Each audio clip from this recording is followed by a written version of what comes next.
Live from the 607, it's the Ocho Duro Parlay Hour, where we're talking sports locally and nationally. Join the conversation on our social media with the hashtag ODPH, because here we go.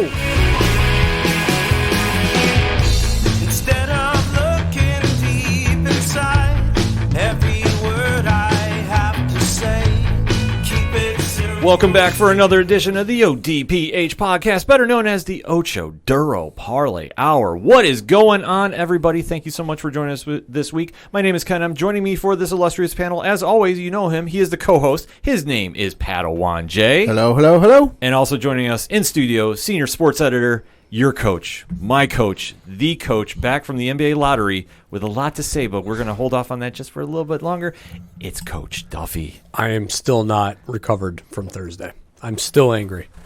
Yes, when you left abruptly for the show to get down there because you got the call from President Leon Rose to go down, we knew something big was happening. Still angry. But Coach definitely lit up Twitter at OD Parlay Hour. We'll take you there because if you want to find out where at Coach Duffy 11 is, we got all the links plus so much more on our Twitter account, which you can also find at OchoDuroParlayHour.com. So definitely join in the conversation. Drop those 5-star rating reviews on Podchaser, Apple Podcasts, and wherever you listen to podcasts from. And always remember to use the hashtag ODPH. So let's waste no more time, gentlemen. Let's get right into it. NBA playoffs have been on fire, Coach. I will let you take the segment because I know you got a lot of NBA talk to go. What's been the status of the room? Well, I mean, I think the craziest thing is, and something that I didn't think was real in the NBA, I just kind of thought it was, more just announcers talking about it just to bring up a subject. Home court advantage is a real thing. Yeah. It's so wild. I mean, I'm obviously you knew like teams like that had like the presence like a Madison Square Garden or the Staples Center, like that they have that kind of energy, in OKC, like you knew those teams probably had a little more jolt when they played at home just because of the way that their crowd gets invested. But I mean, watching these games now, I mean, you're seeing teams like Oklahoma City being able to take it to the Rockets. Yeah. You had 8 seeds steal game ones away from the number 1 seeds that everybody thought they would run away with it. You have, the 2-7 matchup in the West right now, obviously the Clippers and the Mavericks, with the Mavericks right in the series right now. And I mean, obviously the Mavericks are a good team and I don't want to take anything away from them, but at the end of the day, they are the 7th seed. Yeah. And they are taking it to the Clippers that were a heavy favorite going into the playoffs, even going into the bubble. So it's just really interesting to see that dynamic of, home court advantage really does matter. Yeah, it's definitely surprising to me just because, obviously we all know they're in Disney, they're in the bubble. And I know they've been using like video packages and some of the stuff they do in TV timeouts at their own at their stadiums, their own arenas, and they got their own fans on the video boards. But at the end of the day, I was like, all right, it's still a neutral site game. And, sure. You can play the video packages and you can play the songs and all the stuff to make it feel like you're at home. But at the end of the day, it's not at home. If it's not at home, if Duke is playing and the Cameron Crazies aren't going friggin' bonkers. Yeah. It's not the same if you're in Oklahoma City trying to inbound the ball down low and you got the fans screaming in your ear. So I figured, all right, we might have 1 or 2 teams make some noise, but it's probably going to be rock chalk and let's walk it all home. But to have home court advantage actually means something is wow. Yeah, it's surprising that this has become such an element at the NBA bubble. So you think about it when we were talking about the season restarting and everybody's being quarantined and obviously doing the safest job in all professional sports right now. They have PLL. Well, PLL too. We have to note that, but their season's over, so Sure. So, but overall, though, the NBA has been one of the leading factors in setting the example of how to run sports in the pandemic era. And for the teams being down there, we didn't think this would be such a factor. But looking at how the matchups have been, this is definitely a huge deal. I mean, to see teams that were written off for dead, such as the Dallas Mavericks, now tied 2-2 as we were recording with the Clippers, and Doncic pulling off a superstar run. Well, that was going to be the next thing that I was going to talk about. We're not done with this, but Luka Doncic is having an ascension. Cold superstardom. Cold fucking blooded. Yeah, I mean, holy shit. I liked Luka going into the draft. I didn't buy the a lot of the quote unquote experts who were killing him going into this. I definitely thought that, he had superstar written all over him, and now just right now in this bubble, his ascension is undeniable. You cannot deny the talent that he has. No, you definitely can't. To see him rise up in the occasion and to see teams such as the Philadelphia 76ers implode. Yeah. Which, I mean, Yeah. I think that was going to be the lead story had Let's call back to the season preview too. Let's rewind. Mm-hmm. A young Ken at the time said Yes. that Al Horford was going to be a game changer for Philadelphia. I do remember that. I stand by my words. You eat that, Crow. I mean, You eat that. I told you it wasn't going to pan out. I knew it wasn't going to pan out. I mean, here's the crazy thing with Luka. Second year in the league? Yeah. Second year in the league. He's only 21 years old. For the postseason, he's averaging 31.5 points per game, 10.5 rebounds per game, and 9.8 assists per game. He's almost averaging a triple-double. Oh, he's killing it. Oh, he's killing. He's been one of the major stories of this bubble right now. I mean, And this is with and without Porzingis in Yes. the lineup. Yeah, he has been That soft bubble boy Yes. that is Porzingis. He has been carrying the Dallas Mavericks in this playoff series, Yeah. which, I mean, you're seeing the ascension of a superstar. Yeah. And to flip back to the coach's point, yes, Go ahead. I do own up to it. Okay. I All was right. Just wrong. wanted to make sure. Oh, no, I was planning on addressing that. Good. No, Because I was definitely not going to bring it up. Oh, no, I anytime I mention something on the show, I'm willing to admit Right. when I'm wrong about that. Listen, it's a tough move for Philly because obviously Horford he is a talented player. It's just with Embiid, and Ben Simmons, there's not enough bodies, there's not enough room in the paint. Yeah, And three guys occupying the same spot don't work. Yeah, how Philly has just imploded for where they should have been this season is It's just tough. It's tough. I mean, obviously they just fired the head coach. I can't believe Brett Brown it's definitely listen, that roster was not assimilated to what he ran with this team. I mean, you can't, obviously Ben Simmons going down right before the postseason certainly doesn't help. And then you look at the fact that you lose JJ Redick, you lose Jimmy Butler, and now you're left with kind of the scrap pieces of what was, a team that was budding for, an NBA Finals run until they ran into Toronto. You can't fill those roles with nothing. Right. And to lose that, they lost a piece of their edge, and this is the result. And it's definitely not on Brett Brown. That's on the general manager to not fill those pieces that left. And that's where I stand. I mean, you cannot say that losing Jimmy Butler and JJ Redick but adding Al Horford is a game. No, it should have been, if anything, maybe a substantial balance to a degree of you're plugging in one player that could help but not put them over the hump. I'll say just for some stats here, Al Horford averaged 30.2 minutes per game this season, which is about on par. A little bit under his high watermarks from early in his career, but the last couple of years, it's about on par.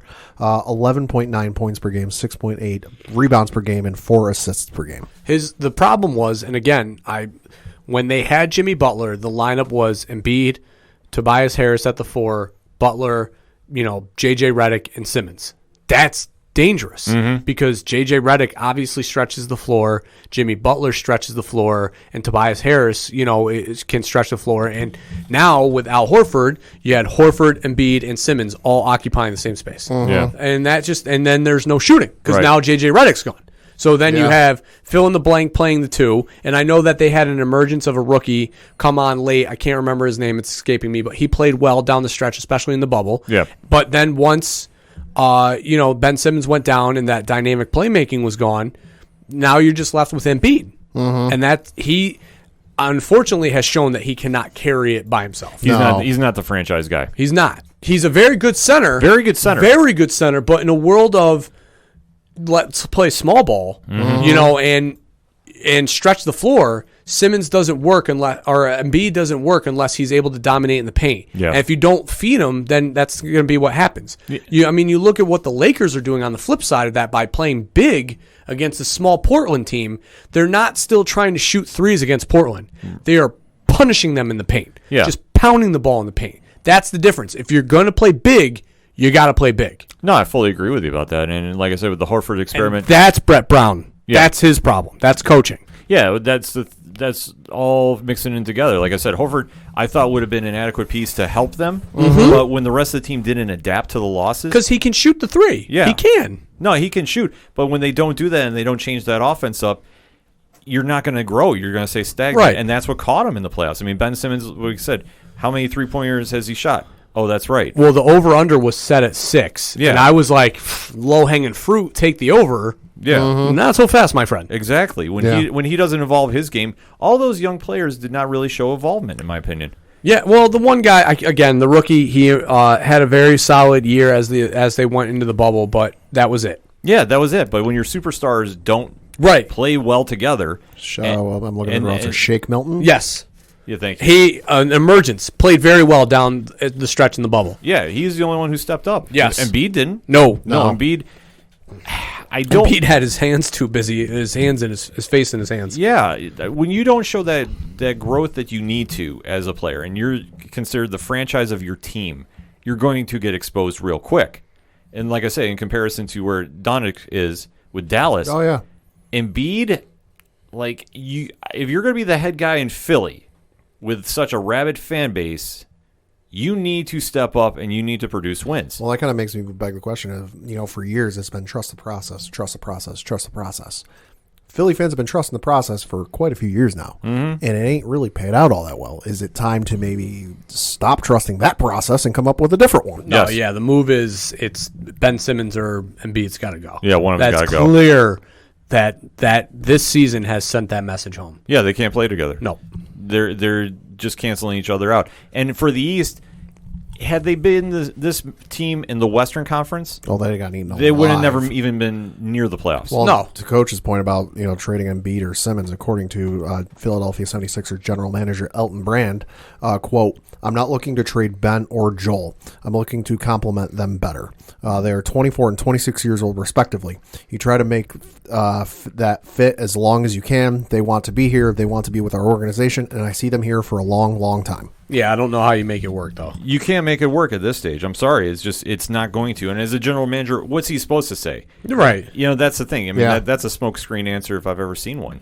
Because one of two things is going to happen. Either Brand's going to lose his job next season, or one of those guys is going to be gone. Right.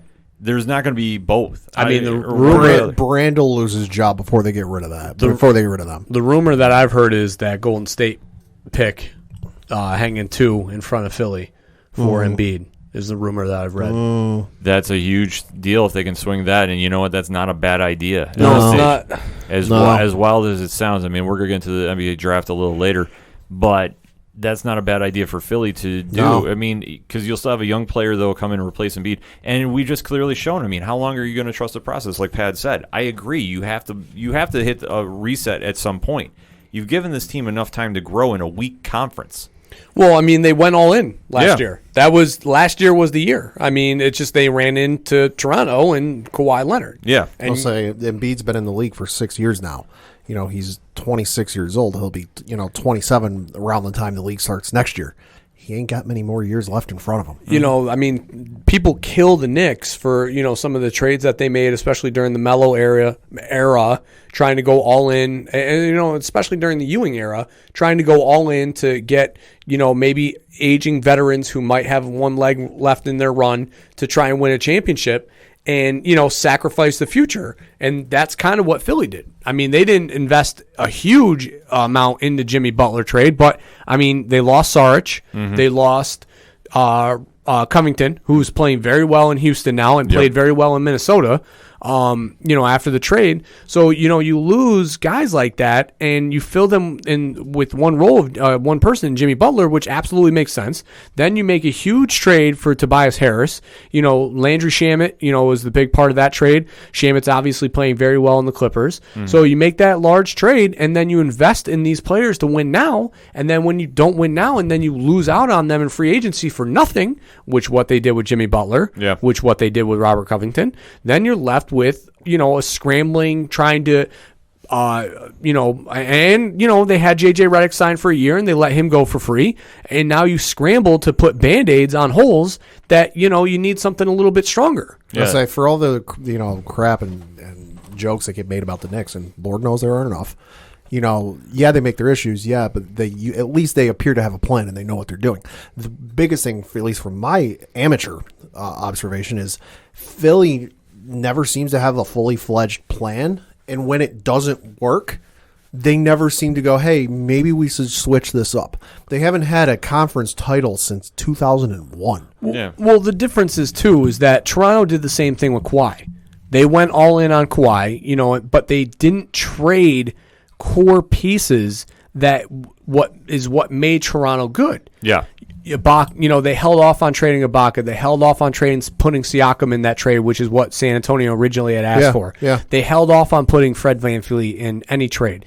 So they held on to that young core in that young group that was the difference in OG Anunoby, who was also originally put in that trade to San Antonio. They held off on putting those guys in the deal, and rightfully so, because now you're seeing the fruits of that with Toronto still being an elite team because Siakam, in his emergence into superstardom, Fred VanVleet is a killer now. And originally I was like, I wrote him off. Yeah, I wrote him off. I was like, if the Knicks are going to throw a max salary at him, this is going to be another long line of dumb Knicks decisions, chasing names of players who just end up coasting. Yeah. I don't see that in Fred VanVleet right now. No. I see a guy right now that's an absolute killer who deserves to be able to be in a starting role. And you put him in that Knicks lineup with RJ Barrett, and whoever they draft this year, and, Mitchell Robinson. And I see a guy who's going to be able to emerge as a superstar being a leader of a team. Yeah. At the point guard position, which is exactly the role that the Knicks need. So, you ate crow for Al Horford. Let me take mine for Fleet. VanVleet. Yeah, that's on me, man. I just didn't see a guy. I saw just a bench guy who was able to reap the rewards of the starters playing well and coming in with the second unit and not being the focus of attention. But now teams know that he's going to come in and kill him, and he's still doing it. So, tip of the cap to you, sir. I was wrong. You were right.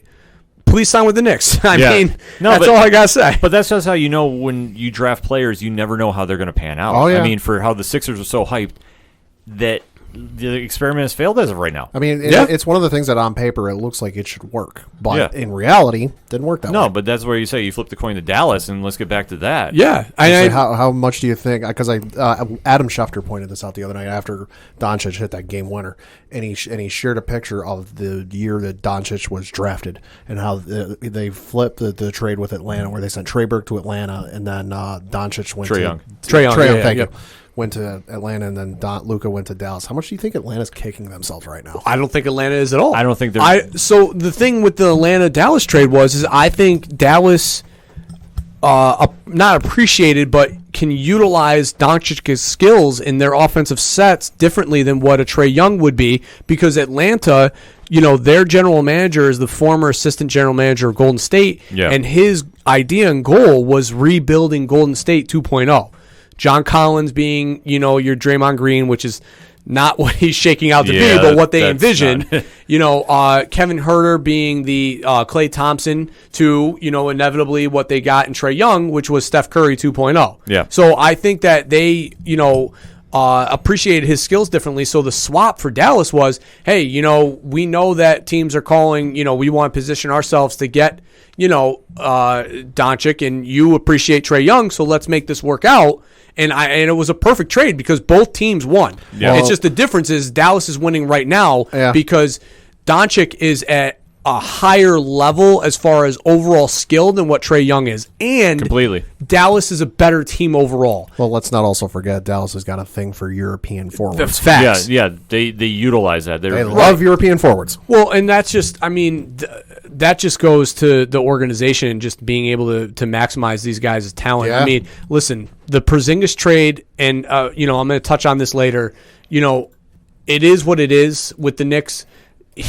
They got, what they needed in the 7-foot scorer who is able to stretch the floor for Doncic to be able to run the pick and pop or pick and roll sets and have to respect a threat outside. Tim Hardaway Jr., who was kind of thrown into which quote unquote was the original call to the Knicks. Yeah. I don't know. I saw, the potential that he had with the Knicks. The problem when he was there was he's a high volume scorer. Yeah. The difference is now he's shooting more efficiently in Dallas. Yeah, So good for him. And I think you got to give some credit to their head coach, Rick Carlisle. Absolutely. Because you look at his kind of track record and never had, a Lamborghini to drive around, so to speak. He's never had the best players in the world or, AAA players. But he's made great work out of what he's been given. Oh, he's done a phenomenal job with what he's been given down there. And that 2011 team was pretty goddamn good. That's one of my favorite 2K teams. So. Yeah, they've gotten a lot of great players that have come through Dallas. But just goes the setup that Mark Cuban has down there from his organization. Yeah. They're very smart about who they draft, and they utilize that to their advantage. Well, I mean, a guy that I think shows the Carlisle system the most. Besides that 2011 team with Tyson Chandler, where he went from a defensive-only center to then one of the most dominant two-way centers in the NBA during that stretch, is Seth Curry. Yeah. Who, when he left Portland and signed in Dallas, was kind of like, wow, they gave him $36 million, really, to Seth Curry? Am I reading this right? As if 2020 wasn't weird enough, Seth Curry's in the playoffs and Steph isn't. Right. Yeah. And now you're seeing Seth Curry, in the system with Doncic, be able to play off ball more, which utilizes his ability to shoot better. And he is not necessarily an ascension to superstar, but he's definitely a mid-level player that you have to respect when you look at the overall roster of Dallas. And then not to mention, the Tim Hardaway thing. I mean, he's shooting much more efficiently. Yeah. Which when he was with the Knicks, he was he needed to shoot 30 plus times a night. Unfortunately, though, when he was with the Knicks, he was only making 13 of those 30 shots. It wasn't consistent enough to be considered a loss at the time. I'm sorry. Right. Let's be honest with it. I know, because I know there's certain people out there that like to be armchair GMs. Oh, revisionist history, which we'll talk about later. Oh, yeah, which we'll get into a little bit later. But you have to say, it's just when a player winds up in a different setting, you're either going to pan out or you're not. Yeah. Dallas, they're utilizing Right. that. He's assimilated to that system so well that he only needs 15 to 16, 17 tops shots a night, but he's making 8 or 10 of them. Yeah. So instead of going 12 of 30, he's 8 of 16 for 24 points versus 20 points, but he took 30 misses to get there. You know what I mean? I mean, so it's way more efficient. And then, Porzingis, who goon, but listen, when he plays well in that system with Doncic, he's playing well. But he's still a soft little bitch. It's just, I'm just saying, he's playing well enough that he's helping Doncic instead of hurting him. And, he doesn't have the focal point of the offense on him, which is the problem when he was in New York, because he just couldn't handle that load because he's a baby back bitch. I mean, to your point about Hardaway, you see that in a lot of sports though, where guy, for whatever reason, is in insert city. The one that obviously for me that comes to mind, Carl Pavano and the Yankees. Yep. God awful tenure. Oh, that was brutal. Even I remember that. But he left the Yankees and ended up with the Twins. Now, it wasn't his former stardom when he was with the Marlins, but better career than when he was with New York. You look at all the other sports, you see it all the time. For whatever reason, you got a guy who can't catch a pass to save his life in insert city here, gets cut, gets traded, goes to somebody else, and all of a sudden it's like he's an all-pro wide receiver. It's a wild thing when players go to different cities, and if the city is rich with sports traditions, such as New York will eat you up, or you survive and you become a legend. There's no in-between there. So to see how Hardaway maybe just couldn't handle the pressure in New York, but going to Dallas, and it's not to say that that's not a great sports town, but it's a different animal than it is in New York. And especially dealing with the NBA, you think about the Knicks tradition. I mean, that's why it's always a big headline story, even though how bad the team has been over recent years. Yeah. You flip it to L.A. and the prominence of the Lakers, and now the emergence of the Clippers. Yeah. They've always had a rich basketball history in those towns. To interject for a minute, to your point, Dallas is a very rabid, very rich sports town, but the Mavericks are probably like third on that list. Oh, exactly. I mean, everybody knows the Cowboys run that city. It's Cowboys, then it's high school football, then it's maybe the Mavericks. Exactly. So, I mean, you just have to take in precedent of where the sports rank in that town. I mean, obviously, Dallas is a football town. There's no question about that. Dallas and that entire state. Exactly. So, for a player to go to Dallas and thrive in the NBA, you're seeing that. And how they're stepping up to the Clippers has been a huge surprise. And the other thing, too, is you go to Dallas. Dallas, every time I watch SportsCenter, Fox Sports, whoever, and they're doing an NBA season preview, Dallas is never heavy favorites. They're never the ones that are always getting picked to win the NBA title. It's like, oh, hey, they'll contend, but we'll see what we get out of them. So you're going down there with outside of the pressure put on by Mark Cuban, which, let's face it, he's one of the most rabid, if not the most rabid owner in all of the NBA.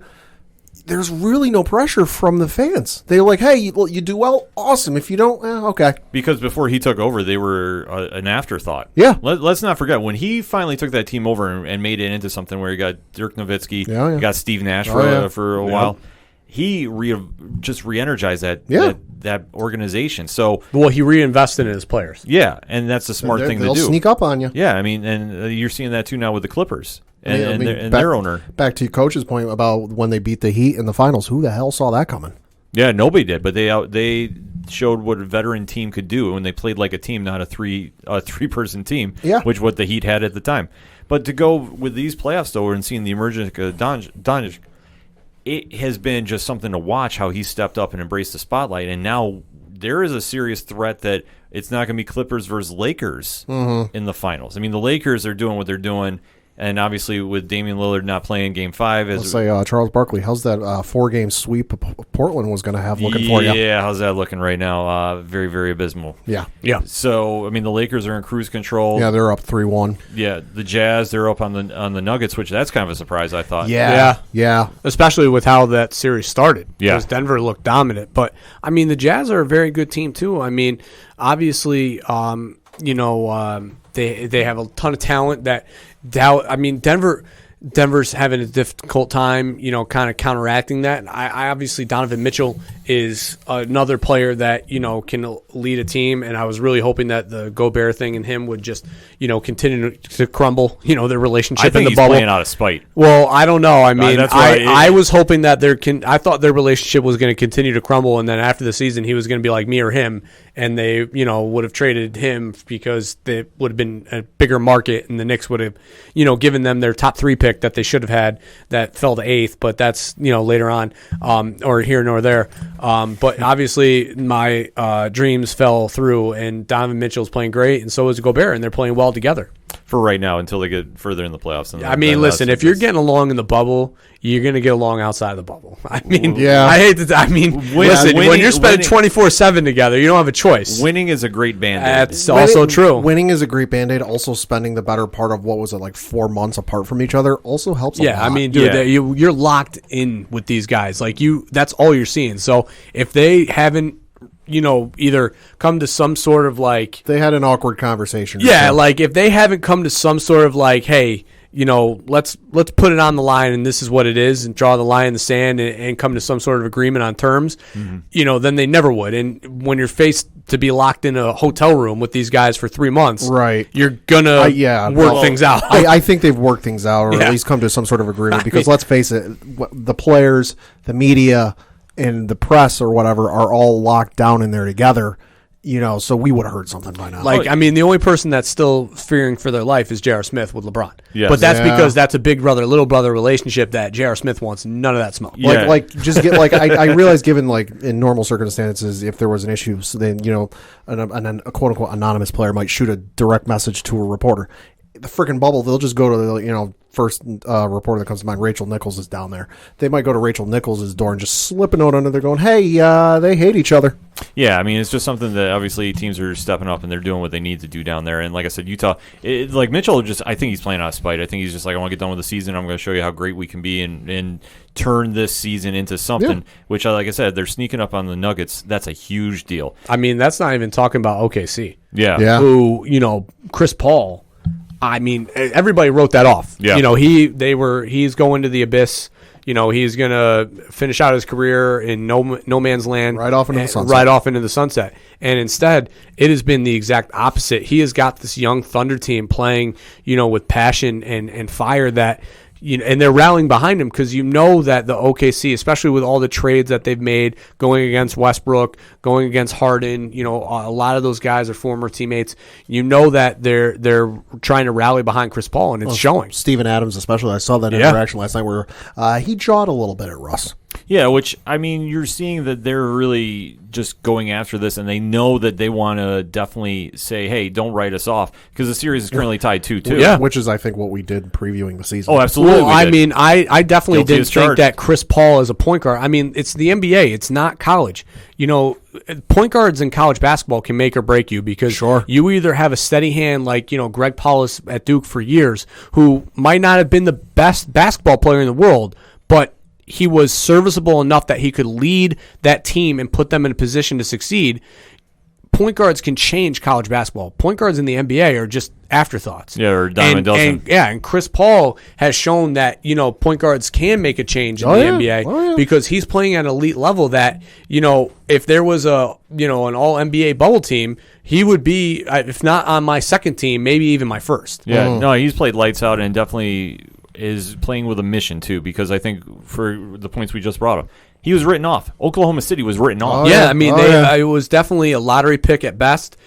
Chris Paul will end up getting traded in the offseason. And instead, I think he's made the best of his situation. I mean, he's led this team in, every way, shape, form that he possibly can. Maybe not statistically, but from a leadership standpoint, he absolutely has. The intangibles, the tangibles, all those things have been Chris Paul, sprinkle in on this young roster. Well, and especially looking back on Oklahoma City going into the season, I remember us sitting here going, all right, you trade Paul George, Russ is gone, so you got Chris Paul and insert 4 other players here. Yeah. What the hell are you going to do with that? But proved us wrong. I mean, Danilo Gallinari, the Rooster. That's true. I mean, they're making it happen with, an unknown roster, but they're still doing it. And for the Rockets, they definitely got to scramble and do something quick. Well, I mean, listen, the Russ being out thing obviously is not helping. No. They would probably be maybe not 3-1. It might still be 2-2, but they would be playing better. Yeah. And, I mean, last game losing by almost 10 in overtime, down the stretch. If Russ can come back in this series, perfect, because he'll be the shot in the arm that this team needs. But, it definitely is shown that OKC can play, at the next level. Well, and especially if Russ is back out on the floor, you can't double team James Harden the entire time. Exactly. Right. So, I mean, they've got so many storylines going on in the Western Conference. Flipping it very quickly over to the East, Toronto and Boston are set to collide. Yep. They've closed out their series. The Heat just closed out theirs, sweeping the Indiana Pacers. And Milwaukee is up 3-1 on Orlando. Mm-hmm. So any news storylines coming out of this? I mean, other than Miami, and the turnaround that they're having, because, I mean, they were a team that was kind of scrapping their way into a playoff position, to able to dominate their series. And Jimmy Butler, playoff Jimmy, showing up right when he needed to, because he's doing exactly what he did in Philly, which is that killer mentality, making his teammates realize the hard work that it takes. For a guy who's never won a championship, dude has championship mentality. Oh, absolutely. And I just remember previewing the season and thinking, all right, Jimmy Butler's a great player. They got a lot of, maybe younger players down there. They might eke into the playoffs at like an 8 seed, bounce in the first round. But hello, here they are. They made their 5th seed, and they're in the second round of the playoffs. Yeah, and Tyler Hero has the confidence of, I mean... You want to talk about swagger. So, I mean, my God, that dude has not seen a shot he don't like. Yeah. And, I mean, I'm saying every shot, from Twitter shots to DM shots to basketball shots. This dude, if he sees a shot, he is taking it, and good for him because he's fun to watch. That Kobe mentality. Yeah, he definitely has that, mentality, and that's what they need down in Miami. Like, I hate saying it because I'm not a Miami fan. But that swag, it's that Miami Beach swagger, absolutely. He's got that swagger, and Jimmy Butler's work ethic down there. Duncan Robinson, is a quiet, under-the-radar player that gets things done. Yeah. Statistically, I think he was shooting like the highest percentage from 3 going, finishing the playoff or the bubble regular season. So he's playing well, and then obviously, I cannot say enough my growth and love of Jimmy Butler. No, Jimmy Butler. From this time in Philly to now, this dude has shown me that if there is anybody that really has that Mamba mentality that everybody likes to talk about, it's him. It's him. Yeah. And everybody wants to give it to Kawhi and all those things, and Kawhi's obviously a tremendous player. Great player, but Jimmy Butler literally is the difference between being ousted in the first round in Philadelphia to then sweeping a very good Indiana Pacer team. Yeah. No, absolutely. And like I said, I hate seeing him in Miami because their fan base, we see it as not exactly the best one for basketball. They're not even. They're such an afterthought. Yeah, exactly. If this was 2000 or 1998, 1999, 2000, I would hate Jimly Butler. Yeah, you know what I mean? same here, but now they're such an after. I mean, the Knicks are so bad. I don't even know if we have any rivals anymore besides Brooklyn. Yeah. I would just hope we could pull off a trade for Jimmy Butler. Boston, because it's Boston. No. They don't even register. They beat the Knicks by 30 every night anyway. Yeah. It don't even matter. No, our rival is Brooklyn. We're going to take That's them it. next That's year. the only focus I have is Brooklyn. Exactly. And if you think you're getting Popovich, go put another little green leaf into a thing and roll that and smoke it because you are out of your fucking mind. I didn't even want to address that, but I don't. Yeah, I had to bring it up. That is the most asinine. If you think that Greg Popovich wants to leave his cozy, nice situation that he has in San Antonio, where they cater every magical whim that he has, to go deal with a Kyrie Irving and a Kevin Durant situation, and the media of Brooklyn, you're fucking nuts. Yeah. You're nuts. Yeah, it's Like, the guy who literally gives interviews that are shorter than Bill Belichick, you think he wants to come deal with the media of New York? And that's hard to do. yeah. There's no chance in hell it's happening. I mean, especially No way. especially with wasn't there? I think there was a game towards the end of the bubble where like he just didn't coach. He was on the bench and he gave his input when needed be. But I forget who his assistant coach is. Becky Hammond. Thank Yeah, you, Becky Hammond. He let Becky Hammond coach the game, Yeah. just because he felt like it. Yeah. The only literally- time I've ever seen that was when Joe Torre was managing the Yankees, and it was like the last game of the season, and they had everything locked up, and it's like, all right, who wants to manage today? My Greg Popovich's goals. Oh, yeah. Like, my love affair for this man is insane. I know a lot of people don't like him because of the way that he acts towards the media and how he can be. it's great. I love it. I aspire to be like that someday. Just that cynical and that much of an asshole that you can get away with it. That's fantastic. One of my all-time favorite Popovich moments was when Shaq was with the Phoenix Suns, and he fouled Shaq 5 seconds, not even 5 seconds into the new NBA season. Yeah. and it was on an ESPN broadcast. You can look up the video on YouTube, and it was on ESPN broadcast, and I believe it was Green or whatever, the announcer there was like, did we have a Hack-a-Shack already? And then they just cut to Popovich with this smug smirk on his face, giving both thumbs up as he looks at Shaq. I mean, yeah, Popovich is gold, but there's no chance he's leaving San Antonio. Not a chance. No, he will graciously retire there for what he's built down there. There's not a chance. So this whole him to Brooklyn idea, unless he's going there to play. Wishful thinking, but yeah, with the Spurs, that's definitely not happening. So many storylines coming out of the NBA bubble right now, but what's your favorite playoff series going on right now? This is the question we're posing to you, ODPH Society, so hit us up on the hashtag ODPH. We gave you a lot of NBA stories to talk about, so hit us up, let us know what you think. We're going to take a quick break. We'll be right back.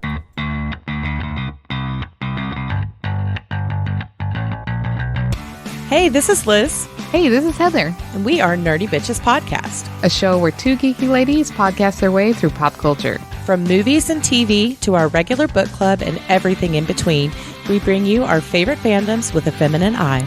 We are talking Star Wars, Star Trek, DC Marvel, comic books, and anime. And don't forget sci-fi, fantasy, action movies, video games, D&D, board games, and so much more. Be sure to check us out on Apple Podcast, Google Play, Stitcher, Podbean, or wherever you find awesome podcasts. You can also find us hanging out on Twitter, Facebook, Instagram, Pinterest, and at nerdybitches.com. See you soon. This is Rich, the host of the Three Fat Nerds podcast and co-host of the Horror Zone 607 podcast, and you are listening to our hashtag 607 podcast brothers, the Ocho Duro Parlay Hour. Now kick it back over to Ken Moneybags and the crew.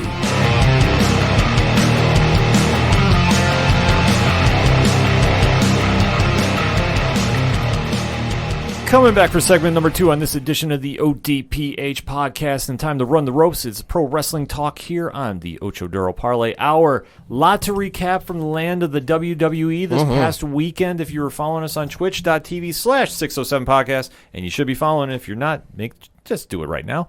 We gave you live reaction coverage to all of the WWE action, NXT TakeOver 30, and WWE SummerSlam. So we are going to give you our recap here on the ODPH because we got Coach Duffy in studio, Padawans ready to rock and roll with it. So, Pad, kick us off. Yeah, so we're going to start with NXT TakeOver 30, which took place this past Saturday. Opened up with Fandango and Tyler Breeze defeating Danny Burch, Oni Lorcan, Joaquin Wilde, and Raul Mendoza. Thoughts on that, Coach? I like Breeze and Fandango, so I'm glad they won. It was a good opening match. You know, good to get the crowd, quote unquote, in this case, the audience at home going.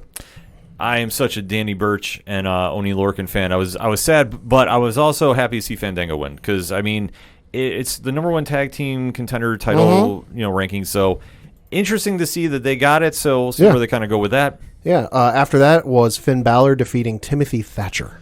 Ouch. That's what I will say. I'm glad to see Finn win. You know, Finn Balor, one of my favorite wrestlers, but Sure. what the fuck are they doing with him down at NXT? I realize they might have put him down there for a ratings bump, you know, when that was a huge thing going on between AEW and NXT. But since his time been down there, he's contended for I had to look this up on ProFightDB.com. He contended for the NXT Championship back in mid-December with Adam Cole, and he lost.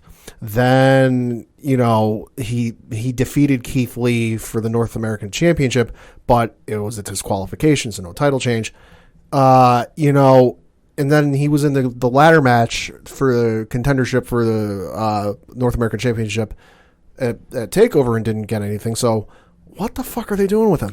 See, my opinion on this is, one, this was a hard-hitting match. This was very technical. It wasn't anything to really, you know, write home about, but it was a great match. Like, I really enjoyed it. Finn in NXT is a star name that they need to compete with AEW.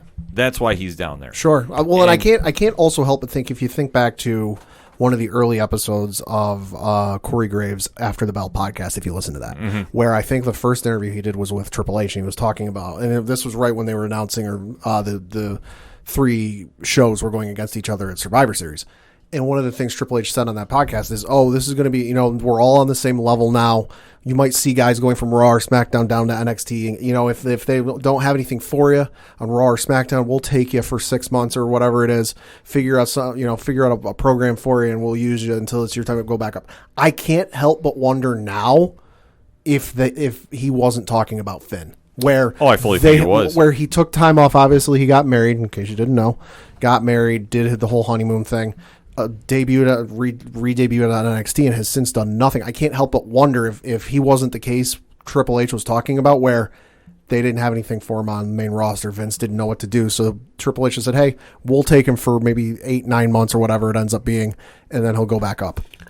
Well, if I may, I mean, yeah. I think the problem is that he was getting lost in the shuffle on the main roster. Sure. I mean, at the end of the day, you know, although he might look like $1 million and conduct himself like $1 million, at the end of the day, he's probably at best 6 foot, 205 pounds at most. So going against, at the time, Brock Lesnar, who was your world champion, difficult, you know. And when you're talking about, you know, believability and storyline wise, you know, especially without having heaters or being a heel, which, you know, Vince always just saw him as being a face, you know, it makes it difficult, you know, to put him in a program with somebody and make it believable.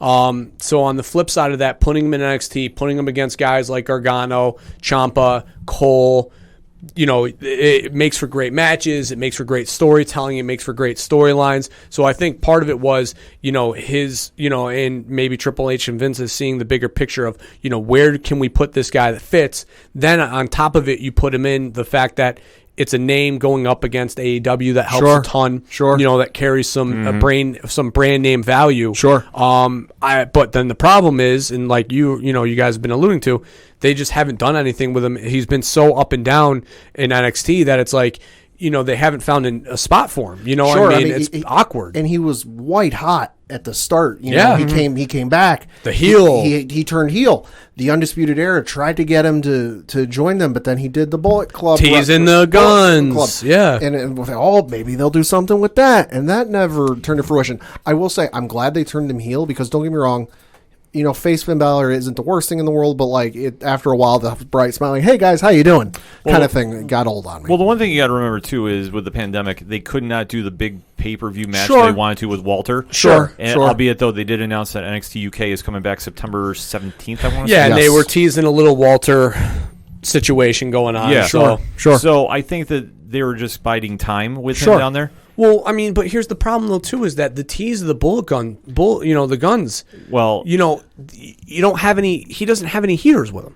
Well, the problem was, I think that was the original plan, and then for whatever reason, they decided to do their layoffs, and Gallows and Anderson went, because I think there was a little more to it that was the original plan, and then when they were planning on using the Bullet Club quote unquote faction for a while. There were rumors years ago that you were going to have the Shield versus the Bullet Club. Oh yeah, for a while. I mean, I think that Gallows and Anderson have done shoot interviews since then, and not once have brought up the idea of being paired with Finn. So, I mean, I think that if these guys, if there was any inkling that they would have talked about it, and they haven't. So, Well, I think maybe, but I think right now their point is they don't really want to talk about that aspect. Sure. right. Because I don't think they just want to bring up Finn or AJ. But they've talked about it, though. They've brought up AJ. They've brought up the fact that they paired him with. So I'm just saying, I just don't think that was in the cards. I think maybe they wanted to, but I just don't think it was ever going to pan out. And the problem is I like Finn just as much as you, Pat. I'm a big Finn Balor guy. Yeah. But, Yeah. at the end of the day, that's why they put Shawn Michaels with Kevin Nash, and Diesel back in the day. That's why they put Dolph with Big E. These smaller guys, when you have them as heels, it's one of two things. Either they're a chicken shit heel that win by cheating, a la Seth Rollins, or they're a heel with a big guy as a heater, a CM Punk with a Luke Gallows, or a Shawn Michaels with a Diesel, where they can play the chicken shit heel, but at the same time they can play the tough guy because they've got that guy behind them backing them up, and that's what's lacking with this heel Finn Balor. Right. No, and I agree with you. That's why I said, I don't know if that was maybe in the plans, though, with Gallows and Anderson, or they had something else. But when they did all those massive releases, Yeah. I think that really threw a curveball into whatever. Because you noticed since then, he stopped doing the Bullet Club gun thing. Yeah. And I absolutely agree. I mean, COVID obviously fucked everything that they had planned up and turned everything on its head. So I think for right now, though, the fact he's still winning, especially, I was surprised he beat Thatcher. I was surprised, too, because I definitely, when I saw that, because this wasn't announced right away, it was kind of a surprise. I was like, there's no way they're going to have Thatcher lose, especially after the Riddle match. Yeah. So to see him do that, I thought was kind of crazy. But it also kind of alludes to the fact I think they're going to get the Balor versus Walter program back up and running. Right. That'll be so good. I think they needed to have him win for that. Because once it was announced later in the show, it was like, okay, that makes sense now. Right. Yep. After that, you had the 5-way ladder match for the NXT North American Championship, where Damian Priest defeated Bronson Reed, Cameron Grimes, Johnny Gargano, and the Velveteen Dream. Dangerous is how I'm going to describe this, because there was some spots that Gargano moonsault powerbomb that Velveteen took, I think, right? I'm just disappointed that Cameron Grimes didn't go for his stomp. Or no, Cameron Grimes took it. Cameron Grimes took a lot of bad bumps. I was waiting for him to hit that double stomp move he has off the top of the ladder, because my God, that would have been amazing. And so back to the Cameron Grimes taking the bad bump thing. I had asked friend of the show, George Gatton, a guy in the know of wrestling. I asked him once. I go, because one time Kevin Owens, was in a ladder match, and he was taking and Adam Cole, they just take a fuck ton of bad bumps. And I'm like, is it a situation where they're in these matches and they draw the short straw and they're like, damn it, it's me, I'm taking the bad bumps tonight. Because I just wondered that. And George is like, it's just all in the plotting of the match, and sometimes these guys are just willing to take these bumps. I think it's a case of, in the case of Adam Cole and Kevin Owens, where when they sell, it's believable. It's not Dolph Ziggler levels of hilarity where it looks like something out of a video game, but it's not, oh, hey, you got kicked in the left knee and it looks like it should be, possibly have a contusion, but you're walking perfectly fine. I think it's a case of they know how to sell for how long, and they make it believable. Well, I'm just Gargano does the same thing. Oh, yeah. So you think maybe more, it would be distributed more, is all I'm trying to say. I think back to the tag team cell matches. Yeah. War Games? War Games. And, Cole is taking bump after bump after bump, yeah. and you're what did this guy do to deserve this? But sometimes that's how they steal the show.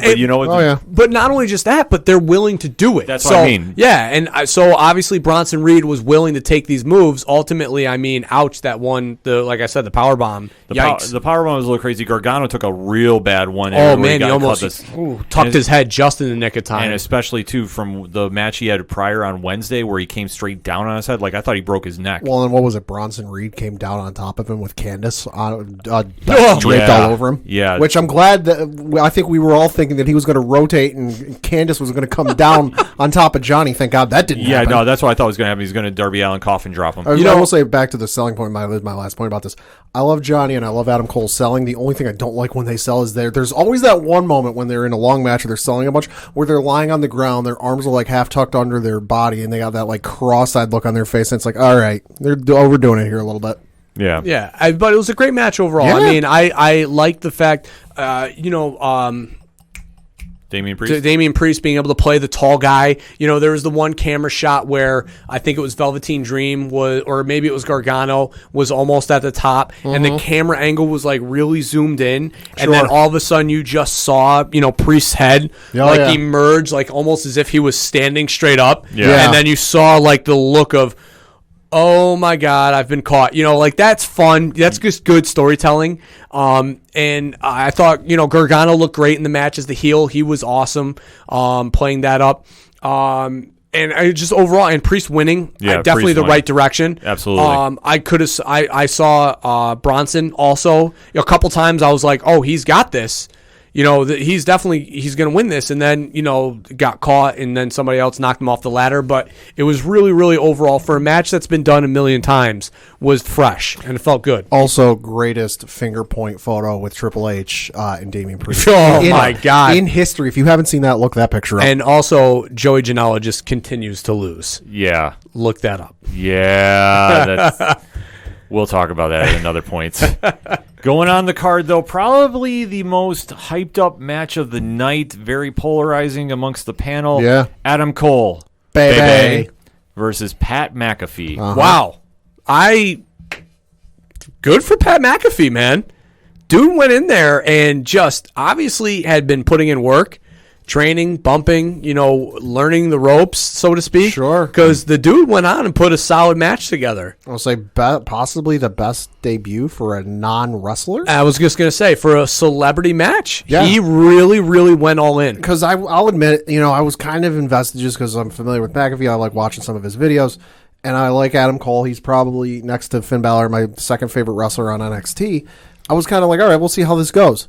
You know, and once they got going, especially there was that one spot where they were on the top rope, Cole knocked McAfee down, and then he just one leap up to the top rope. I was like, okay. You know, I got to admit, I was very impressed with how it went, especially for, you know, he's new at this. He hasn't really been doing it for a while outside of maybe in his living room as a kid. Yeah. You know, I was very impressed. And then the story comes out that, you know, they didn't rehearse any of it. They just went in there and they did what they wanted to do. Wild. Yeah, hearing that fact, I was not a huge fan of this match. I will say, though, I am happy that Adam Cole won. Sure. I was very impressed with Pat McAfee, more so than I thought I was going to be. So my theory of Undisputed Era turning on Cole, I had read through one of the, you know, wrestling, you know, magazines or whatever. So I was like, man, maybe I got some legs to this. Maybe I was onto something. So I went in like waiting for Undisputed Era to show up. And Sure. They didn't. No. It was just a straight up one-on-one match, which is awesome. Well, no, wasn't there that one point, though, in the match where McAfee's guys came out, and then Cole's guys came out, and McAfee climbed to the top and did the moonsault Yeah, he did the or whatever. senton there. Right, but I'm saying more of like a schmage where Gotcha. it was going to be like, you know, the ref got bumped, and then like an interference from Undisputed Era that either Gotcha. helped or cost Cole the Gotcha, match type gotcha. situation. Yeah.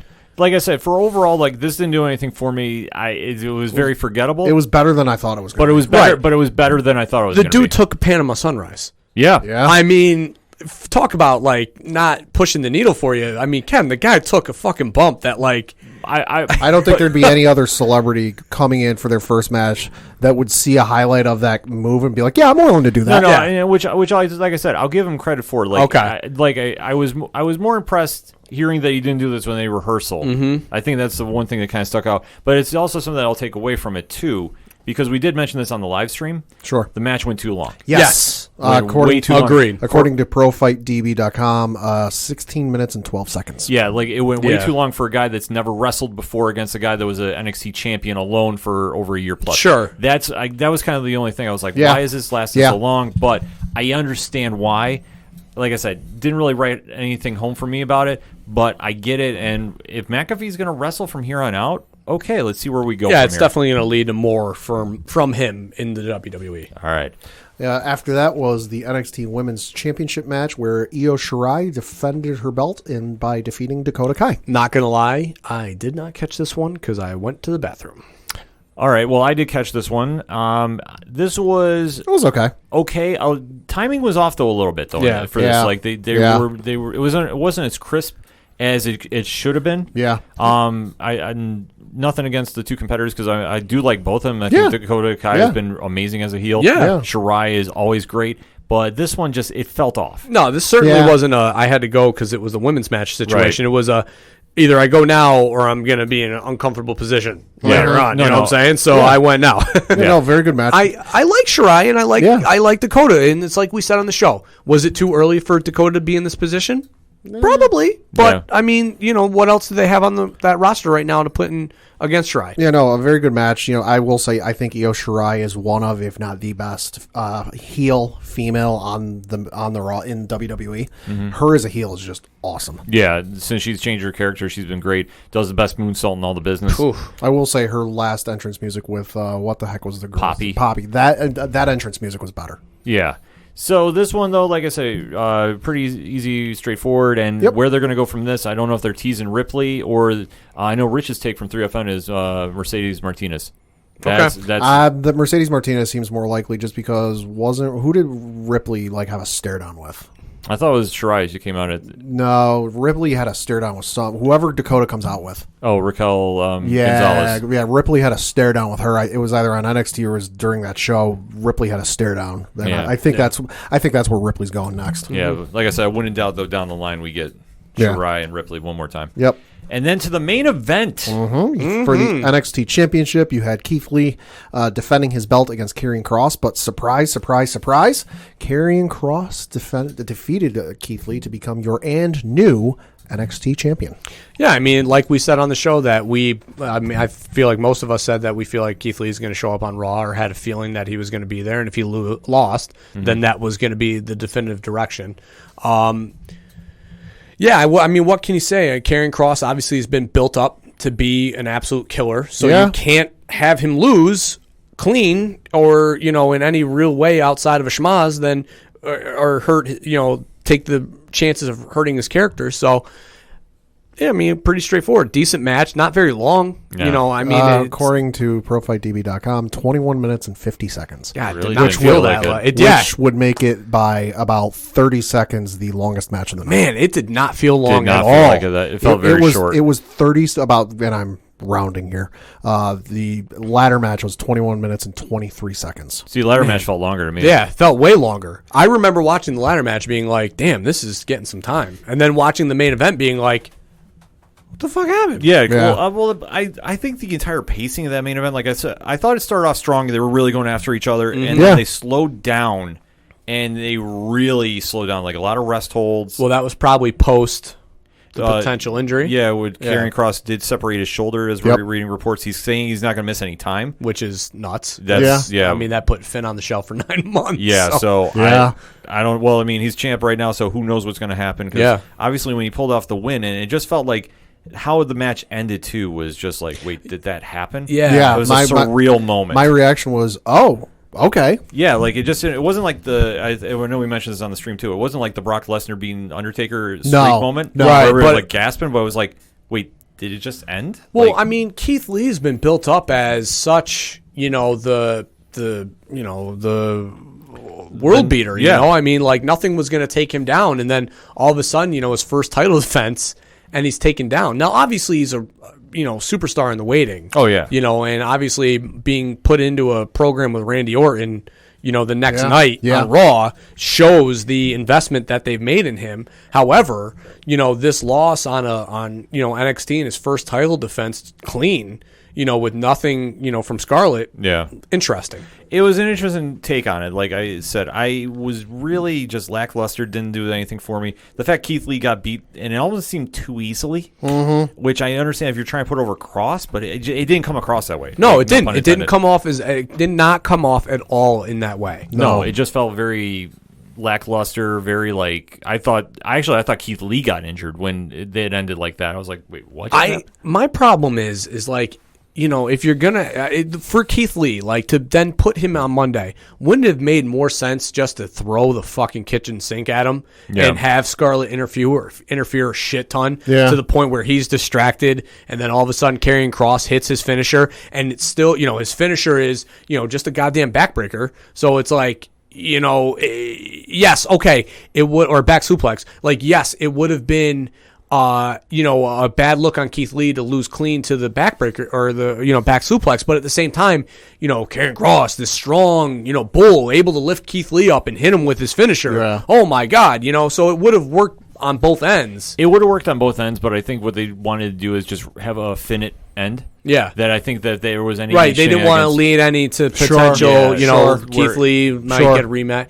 But then it would have made maybe his debut on Monday that much more special. Yeah, no, I agree with that. I don't know. Because when it was announced the next night on SummerSlam that Keith Lee was going to be appearing on Raw, that was a huge moment, but it made a lot of sense of how this ended. Because, like I said, for me, this really hurt the show. Like, I was so, wind's deflated about it. And you know what, though? And just to go on that Keith Lee thing a little more, SummerSlam, the Raw after SummerSlam, almost in a way is like a WrestleMania Raw. To a lesser degree, big pay-per-view, the big Raw after a big pay-per-view, you're setting up stuff for the next storyline. Wouldn't it have made more sense to make Keith Lee a surprise? Yes. And you just had the whole thing with him and Drew. Yes. Where you've been talking about the two of them in Evolve and how, if it wasn't for their matches, neither one of them would have been signed. Wouldn't it have made more sense for Randy to kick the punt on him, go out, cut the promo, surprise, here's Keith Lee coming to save his friend? Well, I think the only reason they did that is they wanted to get a big rating spike. I definitely That's think that's the reason, because Keith Lee, ever since his performance at the Survivor Series, where folks who didn't know the name and were real excited for huge, him, with ratings as bad as they are for multiple weeks in a row, the show needs a shot in the arm. Underground may not be it, but having Keith Lee finally show up, that fans have been itching for since Survivor Series, might be it. We'll see. Yeah. Well, the ratings definitely did. I want to say that Raw did clear a million this past week. Okay. But overall, final thoughts on TakeOver before we get into SummerSlam. I texted you guys about this. It's so funny. The crowd, was the same crowd that had been for Raw and SmackDown. The wrestlers not being used on NXT tapings. In the crowd. But you almost felt a level of sincerity in their cheers, like they weren't being overproduced like they do on Raw and SmackDown, where we were to the point where it was like, you know what, just get rid of them. They're not bringing anything to the show other than a distraction. This crowd felt genuinely into it, like almost as if they were told, like, just react. Enjoy the show and react. Right. And it came off that way. So I really enjoyed this NXT. I TakeOver. Obviously, it's not going to be one of the better ones we've ever seen, but I definitely put it up there. Overall, maybe like a 6.7. Okay. I thought it was all right for what it was. Nothing special. Not the best they have ever done. Not the worst they've ever done. But it was okay. I gave it a 2.5 out of 5. Like, I thought the card was average. Like, it didn't really stand out for a TakeOver event. Like, I figured it was going to be a lot better, a lot more. I just didn't really feel that with this. So, that being said, I just felt it was like an average TakeOver at best. Sure. But even an average TakeOver is better than a lot that we see from other shows. Sure. So, I'll take it as a win. But the next night, though, we were still gifted with some wrestling. A little better show, I would say. The Thunderdome. So break it down for us, Pat. Yeah, so that was SummerSlam, which took place 2 nights ago as we record. First match was for the United States Championship. Apollo Crews defending his belt against MVP. Meh. Yeah. Nothing really right home about it. Nope. After that was the first of 2 matches for Asuka, where she took on Bayley for the SmackDown Women's Championship. And Bayley, through some heel tactics from one Sasha Banks, won and defended her belt against Asuka. This went exactly how we thought it was going to go. Yep. So. Yeah, no, good match, but just good exactly how we thought it was going to go. Good match, but nothing really right home about. I mean, this was pretty straightforward, and like I said, Bayley as a heel has been on point, and Asuka has definitely been the superstar right now of the COVID era. And we knew that Bayley was going to win her title, Yep. And then that lead to the next match. So yeah. After that was the match for the Raw Tag Team Championships, with the Street Profits defending their belts against Andrade and Angel Garza. I did not like this match. Second shortest match of the night. Shortest was the Apollo Crews match. This one, according to ProFightDB.com, 8 minutes. Yeah, it felt rushed. They never felt like they had timing down. Garza and Humberto, Angel, Angel. split them up. Yeah. Angel should be. They've been teasing splitting up that faction for long enough. I now know. that just pull the trigger. Just let him be a singles guy. He was so much better being a single guy with Zelina than in this ragtag feeling faction that almost just feels forced at this point. I think the problem that you had, and I mean, you hit the nail right on the head. They need to break up Garza and Andrade. Like, that just needs to go. Like, Yeah. I would send Angel Garza to SmackDown. I keep Andrade on Raw. Yeah. And you know what? Have Selena manage them both from separate shows. I think that would make a lot more sense because them as a tag team, I know when they were doing the faction and whatever was going on with Austin Theory involved, you know, et cetera, it just hasn't carried over since Paul Heyman left. Right. Like, there's no storyline behind it. Plus, they also telegraphed it very much when they had the whole poisoning angle, which I guess now they're trying to say really wasn't Zelina, if you buy any of that nonsense, but I don't even care. The Street Profits haven't gotten their fair due as tag team champions. They haven't gotten a real contenders to really push them. Right. Sorry, the Viking Raider comedy act is not really doing anything. No, I mean, this has been a filler feud at best. Yeah, I mean, just looking at their kind of track record, they won the tag team championships from Murphy and Seth Rollins back in March. They faced them the following week on Monday Night Raw. They defeated Angel Garza and Austin Theory twice for the championships. Which were bad. They beat the Viking Raiders for the belts back in June. I don't even count that. And then I just want to erase it from my memory. And then obviously there was last night's matchup. Yeah, So they faced like two teams. They need a team to come in, a heel team. I don't know, maybe the Hurt Business, who has a 3-man faction, to come in and just actually push them to push over this kind of, you know, I don't want to say stagnant, but it's just it is stagnant. It's just this holding pattern that they've been in, and they need a heel tag team to come in and actually push them. And especially if you remember the words of one MVP from a couple of Monday Night Raws ago, where, quote, business is a booming. If business is a booming, why are you only focusing on one person? Well, that's the question they're going to have to answer. And I'm not counting Raw Underground. And I'm still saying this. I'm not throwing the idea out completely that you don't see Cedric Alexander and Ricochet both join the Hurt Business, and that's your tag team to push them. I'd be perfectly fine with that. Just somebody. It needs to be a heel tag team that comes in that actually forces their will upon them, and not just a team that kind of is there just to fall down on their backs. Yeah, you know? Yeah, because that's the problem. They don't have a good tag team division right now and Raw. Very true. And it's very evident. It's nothing against from the Street Profits. They have nothing to work with. They have nothing to work with. So even like making an open challenge and start bringing teams in to fight them, I think that'd be a smart move. I'll say it's not like the case of a couple of years ago where you had New Day on SmackDown and really didn't have anybody else to go up against other than Usos. Yeah. Because Usos could cover a lot of bases. Yeah. They hide having those two match up hides a lot of the fact that SmackDown back then didn't have a lot of tag teams. Oh, absolutely. But obviously injuries I had have like really 5 straight hurt. matches. Yeah. But injuries have hurt. I mean, the Usos are out. AOP is out. Yep. New Day without Xavier Wood. Or Kofi. Yeah, Kofi too. I mean, there's just so many different moving parts that they don't have to work with. Right. That it's really hurting the product in that aspect. Right. Yeah. So we'll have to see what happens. Yep. After that, you had Mandy Rose taking on Sonya Deville in a no disqualification loser leaves WWE match where Mandy Rose defeated Sonya Deville. Should note, WWE kept their ducks in a row and moved Sonya to the Alumni page. Alumni page on their website. Can we say F you, Dave Meltzer? Yes. For the comments that he made about, them not holding to the stipulation. I mean, the woman's in a court case and her lawyer suggested that she not shave her head to not seem or act distressed. Fair point. Yeah. Fuck you. I mean, there's real life shit going on. Yeah. I mean, Yeah. that's a Cornette style line. Yeah. Grow up.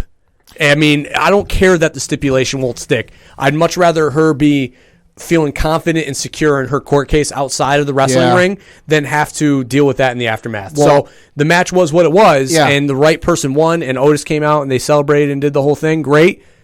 Grow up. Well, and I thought after 100% after agree. SmackDown last week, where at first you had Mandy come out and go, we should, willing to put this behind us, blah blah blah.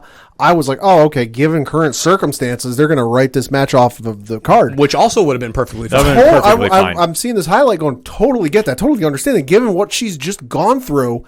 Both of them went through. But what they just both went through and are probably and are still dealing with shouldn't be wrestling a match if they want to. I understand that, but I can understand them writing it off. But to your point, dumb remark. Yeah, with everything going on, the fact they still had this match, I was very surprised at.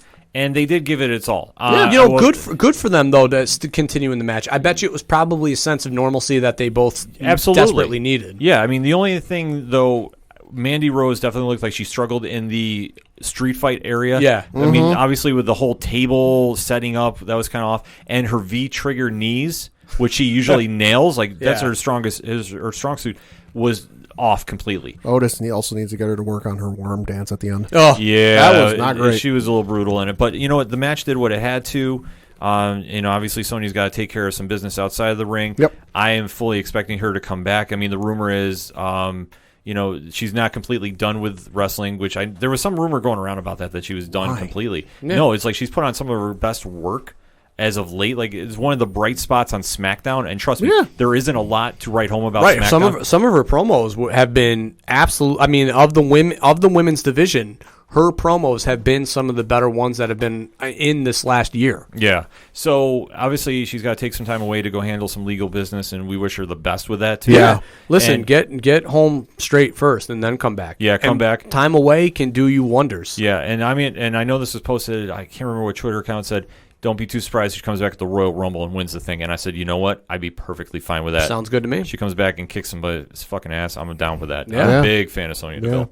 So, that being said. Yep. After that was Seth Rollins taking on Dominic Mysterio in a street fight, with Seth Rollins defeating Dominic Mysterio. I mean, it was...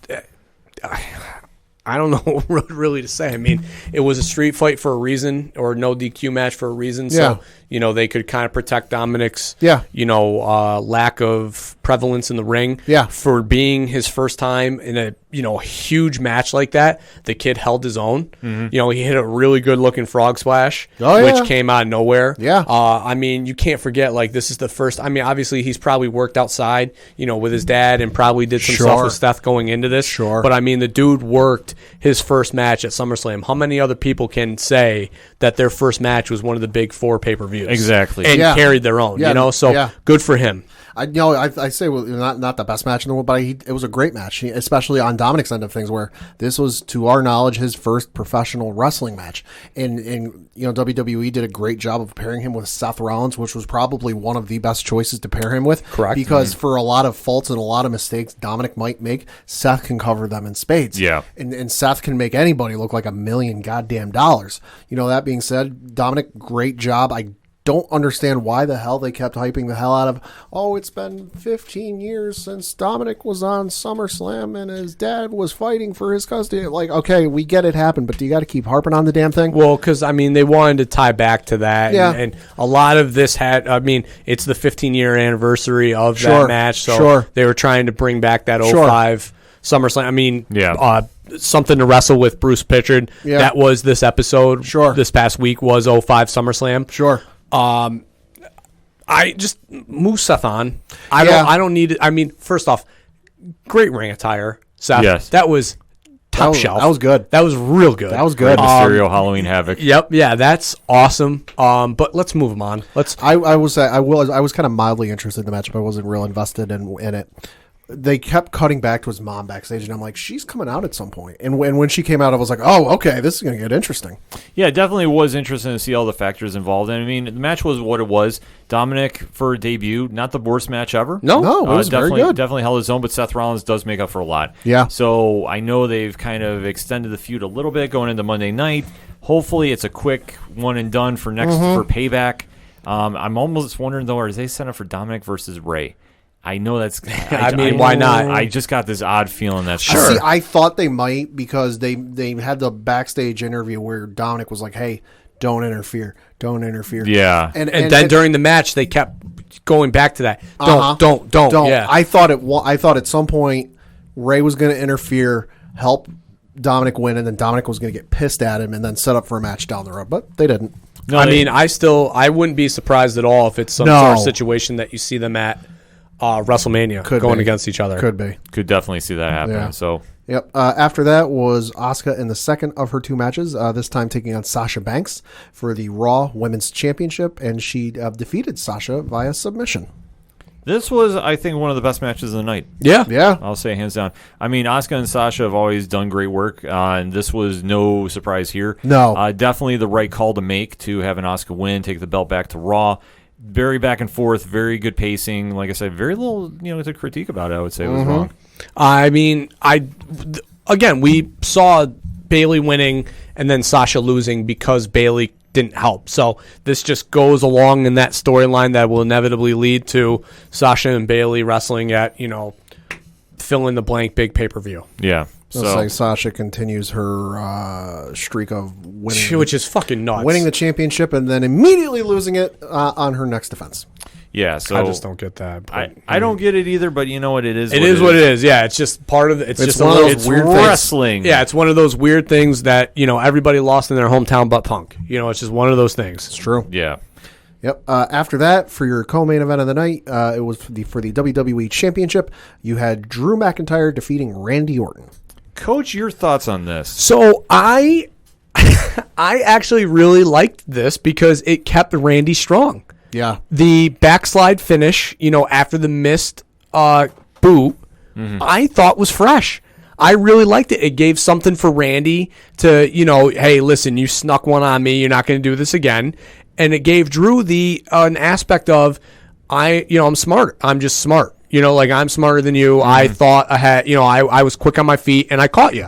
So, and it's just, it's similar to like a UFC situation where, a guy, who might be an underdog or might not necessarily be up on the match, the guy who's at the advantage might make, a slip and, they're able to catch him and they finish him. Yeah. So that's what I felt like this was. It was just the champion able to think on his feet and utilize his skills to get a win. Yeah, no, it was a good match. I was a little disappointed just in the aspect of Drew McIntyre promised he was going to take Randy's bleeping head off for everything he did. I was kind of hoping that he would. I was hoping for a Claymore kick that would, so to speak, knock his head about 8 rows deep into the Thunderdome, but didn't get that. But hey, maybe that'll happen at some point. I thought it was an okay match. Like, I liked it. I wasn't in love with it as much as other people have been. Like, I see your point with it. Yeah. And I thought that the ending was interesting because I wasn't expecting it. Not at all. I either thought a Randy win or, a Drew boot, and the backside was definitely not seen. Yeah, definitely threw a curveball. I mean, I thought the pacing was a little slow at times, but I understand what they were trying to do with it looking back at it. And I think those two aren't going to have the, quick pace. I mean, that's not the kind of wrestler Randy's been for years. No. So. And that's the one thing, too. I wasn't sure what we were going to get out of Drew. Yeah. And Drew definitely held his own. It was just maybe like the clash of styles, I guess. And that's a fair thing. Yeah, it kind of took me out of it. Like, but I'm not saying it was a bad match. No. But I just seeing like how people were saying like this was one of the greatest matches of all time. It was really good, but not great. It was good, but I'm like, this is not Steamboat Savage. This is not Taker Michaels. Like, calm down.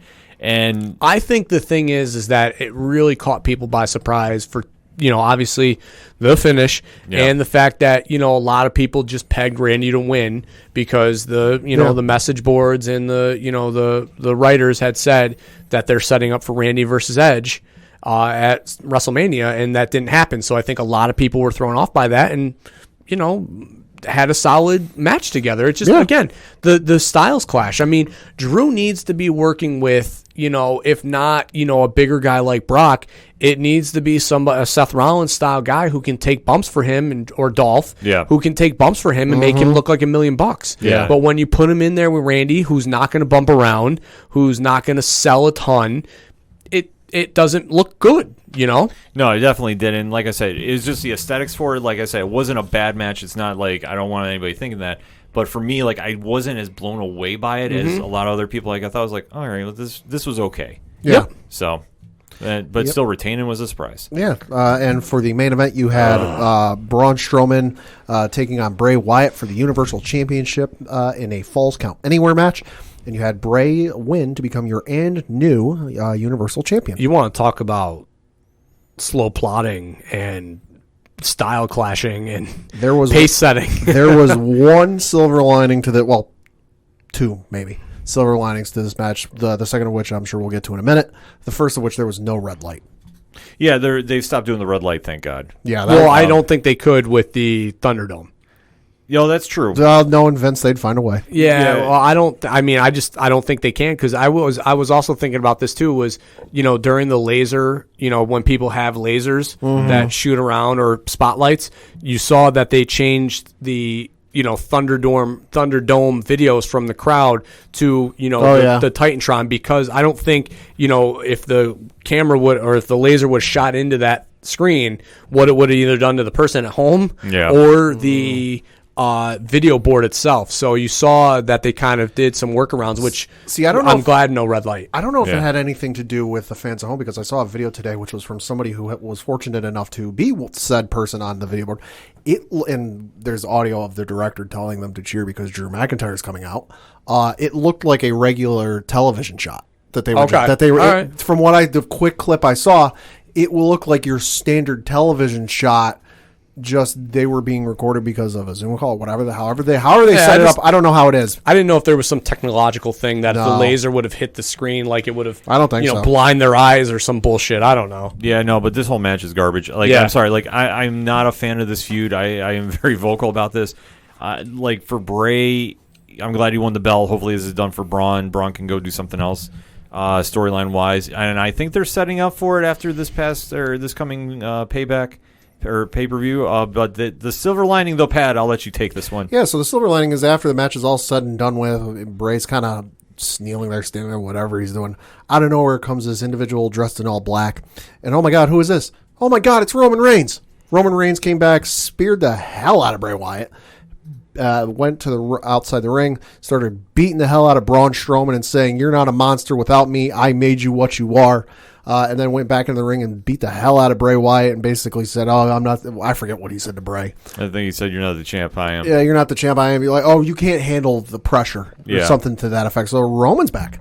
Coach, your thoughts on this? So, my thing with this storyline with Braun and Bray was it clearly needed to be the story of, I brought you into this world and I'm taking you out. Should have been Bray's mantra, Yeah. And Braun back to that should have been, no, I created my own destiny. I don't need you. That should have been the story. It should have been. That would have made a lot more sense. And then when you get Alexa Bliss involved, that should have been then the catalyst for our hero, Braun, to then try to revenge, his friend's, pain that was caused by him. Yeah. That should have been the comeuppance that Bray would have gotten. And instead what we got was this match, which was terrible. Now, Roman's return was great.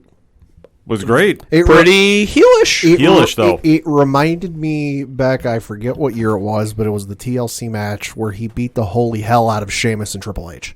It reminded me a little bit of that. I think it was like 2015, 2016. Yeah, somewhere around there, where he lost the match and it was kind of this BS finish, and he just snapped and beat the holy hell out of Sheamus and Triple H. It reminded me a little bit of that. I didn't care much for this match. I think I would have cared maybe a little bit more if Alexa showed up, just because you've been building that aspect into the program where Bray shows up and attacks Alexa, puts the glove that says hurt on it and puts it in her mouth deliberately, the mandible claw with hurt on it, and then he comes out the next week and she's there and she kind of caresses his chin. And then she does an interview, which is kind of like, I can't tell which way she's leaning on it. Is she for Braun or is she for Bray? I would have cared slightly more if you would have followed up on that and had her show up for whatever reason, and then betray Braun, betray Bray, whatever way you go with it. Like, if you're gonna do that, plant that seed, have the payoff. Don't put it in there for like 2-3 weeks in a row and then just do nothing with it. Yeah, that's the whole thing. They completely botched the entire storytelling of this. I mean, the whole Alexa Bliss, part in this completely mishandled from top to bottom, in my opinion. And the storyline, like it's like what Coach said, was exactly what should have happened. We didn't get it. We just got hot garbage. I'm sorry. Like, everything about this whole feud, I don't care about. I just hope Alexa was just thrown in to have some appeal that never paid off anywhere. It never did anything. It was boring, and I'm just glad it's done. We got Roman with apparently some dental work that everybody's talking about. He definitely. I'm not even going to go in. It's just whatever.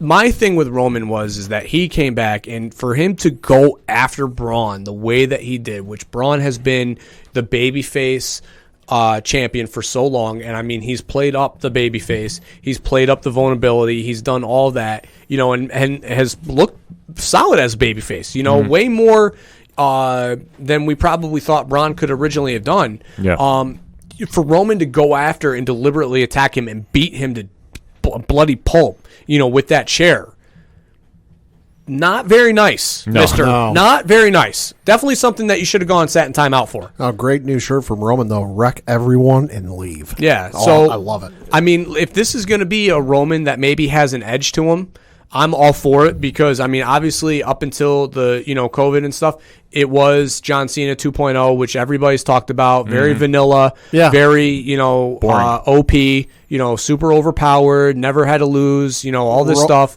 Roman's good when you don't script him. Give him the Kevin Owens treatment. Give him bullet points and say, you got to hit these three bullet points. How you get there and where you present them, up to you. Well, my thing with Roman's always been either make him a fucking monster and have him just wreck shit, which is believable because he is a big dude, or have him, be a vulnerable face in that, you don't know whether he's going to win or not because, these guys are taking it to him. I mean, Braun hit him with a goddamn ambulance. Yeah. And he survived. He survived.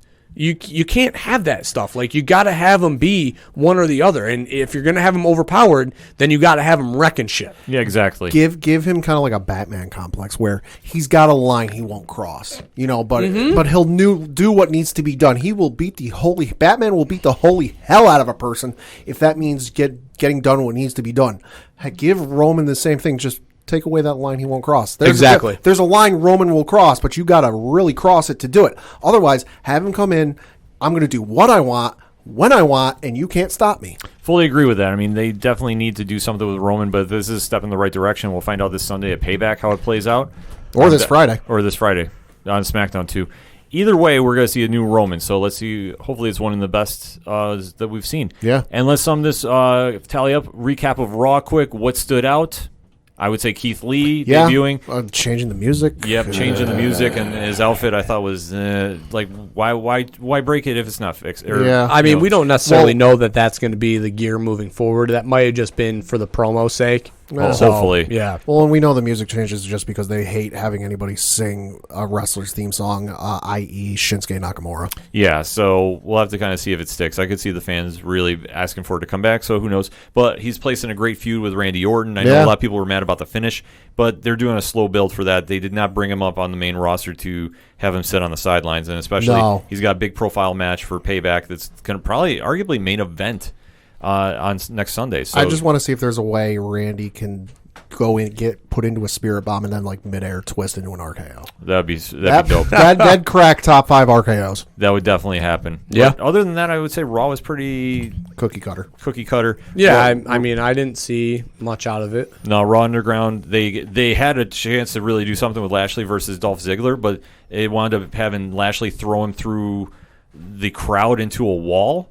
That was the only takeaway from it. As if Dolph didn't sell enough. Yeah, exactly. So there's really nothing else to go there. Retribution showed up at the very end and reenacted the lawn dart move with Rey Mysterio. Well, the other thing, too, that's interesting was they didn't attack Seth at all. Yeah. So, I mean, and Seth doesn't need any more people in this faction. No. Just keep it with AOP, keep it with Murphy, and just let them go off. Well, I'd say he needs people who can stay healthy. Well, that obviously is without saying, but just pairing him with, this bullshit that's going, this storyline, it should have paid off at it should have paid off at SummerSlam. How do they not show up at SummerSlam, but all of a sudden are back at Raw? Yeah, because they dropped that line early in the show. I think Tom Phillips was the announcer where they talked about it. They didn't show anything, but they alluded to it.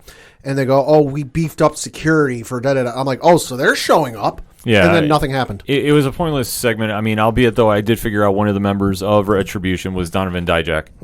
I figured that out. So there was a tall individual. Yeah, but there was also a mask adjustment that maybe shouldn't have gone as far. That that Donovan Dijak thing. I mean, he was technically written off, so they might have just been using him because he was still around town. You know, so we're not going to see the full roster just yet. But I thought I recognized him on there, and especially he was trying to fix his mask a little bit. He didn't do a full turn. You had to really stare at it. Right. So it wasn't anything on his fault. But I'm like, well, he'd be a great addition to the Raw roster. But overall, Raw didn't really do anything except we did bask in Keith Lee's glory. Definitely had a good debut. I mean, obviously it didn't go the way the internet wanted, but it was enough that he's on the main roster. He's in a main card feud that is going to go some places. So we'll have to wait and see about that.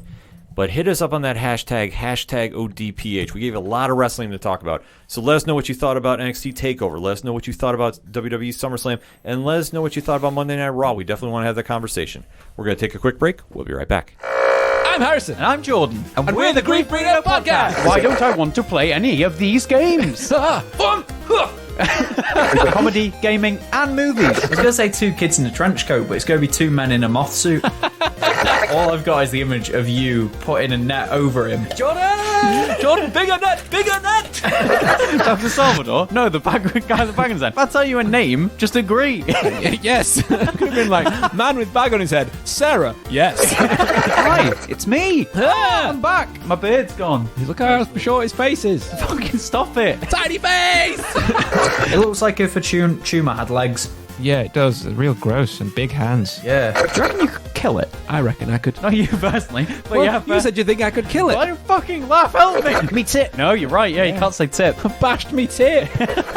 Join us every Wednesday on the Grief Burrito Podcast. Fuck. No, I'd panic. That was 2, 3, 4. Hey, this is Johnny Moose from Excite Wrestling, and you're listening to the ODPH. I didn't mess it up. I thought I would. Right now, back to the guys.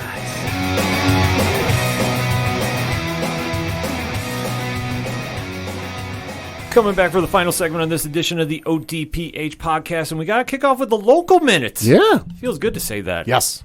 We had some wrestling in our 607 area, the first drive-in wrestling show in New York State. The only drive-in wrestling show in New York State. Pad, you want to break it down? Yeah, so Excite Wrestling had a card this past weekend, Saturday, taking place locally at the Oakdale Mall in Johnson City. It was drive-in. I believe the one report from a local news station said there were 30 cars in attendance. Mm-hmm. So great crowd. Was very interested in how the setup was going to be, just because I've never been to a drive-in wrestling show. Yep. So wasn't quite sure how it was going to happen. We were fortunate enough to be right by the wrestlers' entrance, to which who drove our group down there. I used that to great effect. There was one car that honked at one of the heel wrestlers who came in. They didn't appreciate that, so I promptly laid into my car horn. Pad wanted smoke. Yeah, I wanted smoke, and I got it. Good Lord. But no, it was a great show overall. A lot of fun, great atmosphere, great crowd, and some great performances. Yeah, definitely great performances. Joe Gacy, who we've seen here for many, many years, one of the founding fathers of Excite Wrestling, is announced that it was going to be his last show. So we are assuming that he is going to one of the major federations. He's going to be an accountant. Yeah, well, that's another rumor that was going around. But whatever Joe is doing, we wish him good luck in his future endeavors, and hopefully we see him on Monday nights or Wednesday nights very, very soon. Mm-hmm.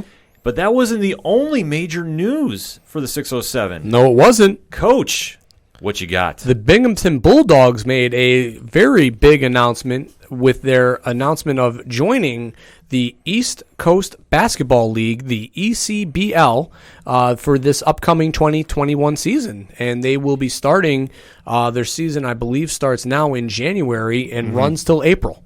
Yes, and they are also going to be hosting their Mid-Atlantic Conference All-Star Game in June. Yes, they are. So kind of a big deal for the Bulldogs after 3 years. Very surprising. 3 years with the American Basketball Association. They're jumping ship and going to the East Coast Basketball League. Very surprising. Syracuse left. Binghamton left.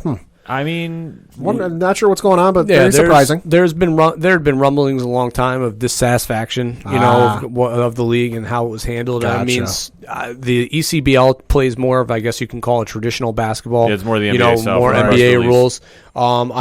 Just looking at some of the teams right now that are in the ECBL, it looks like the Spa City Gamblers followed as well. Joining the ECBL, who were in the ABA last year, and a team that the Bulldogs played a couple times.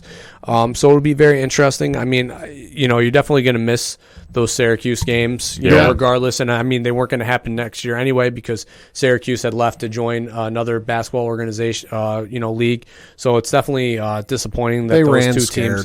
Yeah, it's definitely disappointing that those two teams won't play. But I mean, it's pretty cool to be joining this. I mean, looks like a lot of the teams. I know that they said that some games might stretch all the way down to some teams have. There's some teams in Georgia, all the way up to the Connecticut area. So it'll be interesting to see where Binghamton fits on that, and what will the roster be, for the upcoming season. So now they have a little later start in their year as far as having to assimilate a roster and put one together. So that will be also interesting, and the season runs parallel to Division I basketball, so that's kind of cool too. So that'll be interesting. Yeah, a lot of wild things. Like I said, we heard about allegedly dissatisfaction with the ABA, and that's why they were thinking. We heard rumblings, but. Nothing definitive. Obviously 3 years in the ABA, so definitely not a dissatisfaction to the point where it was a must leave. It's just obviously a better opportunity, and maybe something that they're a little more comfortable with. Obviously the Bulldogs run a class organization, and are very fan friendly and very fan oriented. So they probably feel that this puts them in a better position, to fit the needs that are fit what they want to provide for fans. Yeah, absolutely. So we can't wait to see where the Bulldogs are going to be doing with the East Coast Basketball League. And big kudos to the East Coast Basketball League, because obviously the Bulldogs were going to host the ABA finals last year. COVID hit, so they granted them this year. So cool for them to be like, we'll still let you host the an all-star game. So that's pretty cool of the league to let a team like the Bulldogs in their first year do that. Yes, and to round out too, the Bulldogs are now on Twitter. Ooh. Sure. So at Bing_Bulldogs. So definitely hop on there if you want to find out what's going on with our local basketball team. Yeah, and just some interesting Rumble Ponies news. First off, we have a world record attempt going to be attempted to be broken down at NYSEG Stadium. This taking place on Thursday, August 27th. A local teacher and powerlifter, Bill Clark, is going to attempt to break his own Guinness World Record for the most license plates ripped in half in 60 seconds at NYSEG Stadium. Apparently, he holds the current record of 23 license plates torn in half in 60 seconds. He set this back in 2018, so those are metal, folks. Those aren't paper, those aren't plastic, those are metal that he's ripping in half. So good Lord, that's going to be impressive to watch. Also got to give a shout out to the folks, whoever designs the Binghamton Rumble Ponies t-shirts. The Rumble Ponies have a sale going on some of their apparel, which if you're in the local area, you should definitely check out. But I saw this one that I absolutely love. It is on the front. It just says I'm showing Ken here. It just says simple Binghamton Rumble Ponies. Nice little banner on the front. On the back, it says 2020 Binghamton Rumble Ponies Undefeated Tour. That's amazing. With all the dates they would have played this past season. That's tremendous. So amazing. So good. Can you see that? Yeah, no, the back of it there is 2020 Binghamton Rumble Ponies Undefeated Tour. That's good shit. It's so good. Oh, incredible. So more information about that, bingrp.com. Yeah. Pad, why don't you kick us off for the bases here? Yeah, so before I get to talking some baseball, I got some footy news to talk about, or soccer as it's called in the state, but football for the rest of the world, because admittedly, not that huge of a soccer fan. I see highlights, I know some players, I watch the World Cup when it comes around, but when this one hit the news, it hit even my radar. World famous, possibly the most famous, depending on who you talk to, football player in the world, Lionel Messi, has told Barcelona that he wants to leave the club this summer. Wow. According to sources at ESPN, Lionel Messi, who has been with Barcelona for a very long time. First season was in 2004, so he's been with Barcelona for 16 years, 16 seasons, 444 goals. He's not happy. He's leaving, wants to leave. Apparently, he's 33 years old and he has a contract until 2021. But he's disappointed with events on and off the pitch in recent months. And then reports from Argentina claim Messi believes a clause in the contract should oblige Barcelona to let him leave for free. However, as reported by ESPN earlier this year, the club maintained that that particular clause expired at the end of the start of the summer. I mean, this is shocking. The soccer and football world all over the place. I think I read a report at one point that Ronaldo gave him a call, which is another huge name in the soccer world. So this is akin to, Jordan leaving the Bulls, Brady leaving the Patriots, if Kobe ever left the Lakers. Mm-hmm. This is huge. Yeah, it's definitely big news. Big news if you're a soccer fan. Yeah. Switching over to baseball, we are at the midway point through the season, which is crazy to say. Looking at the standings, the Tampa Bay Rays are in first place in a half game ahead of the New York Yankees. Would be a little bit closer, but the Yankees unfortunately did not play over the weekend because of some COVID issues with the New York Mets. They are resuming play tonight as we record, taking on the Atlanta Braves with one Aaron Judge returning to the lineup. Big deal. Minnesota's in first place in the Central. Oakland is in first place over in the West. Houston sucks. Well, they don't really suck. They're 16-13, but Jose Altuve sucks, and that is giving goddamn right he does. It's giving me all of the breath of fresh air in the world. My brother sent me a thing the other day. Apparently, the MLB The Show updates their stats in real time, much like Madden does. And Altuve is doing so poor this year that his rating got dropped, and he got dropped from the diamond tier rating to the gold tier rating, which I was just like, yes, give me more.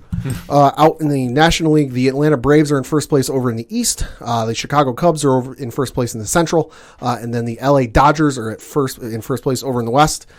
Biggest thing jumping out to me, all the pitching injuries. There have been a lot of pitching injuries. Yeah, that's surprising this year. You know, surprising, but the way it was being explained in an article I was reading the other day, it goes back to the shortened summer camp, I guess you could say, where you think about a normal spring training, they start pitchers and catchers report like either the third or last week in February, and then they have like a full solid month where they're building up and they're getting going.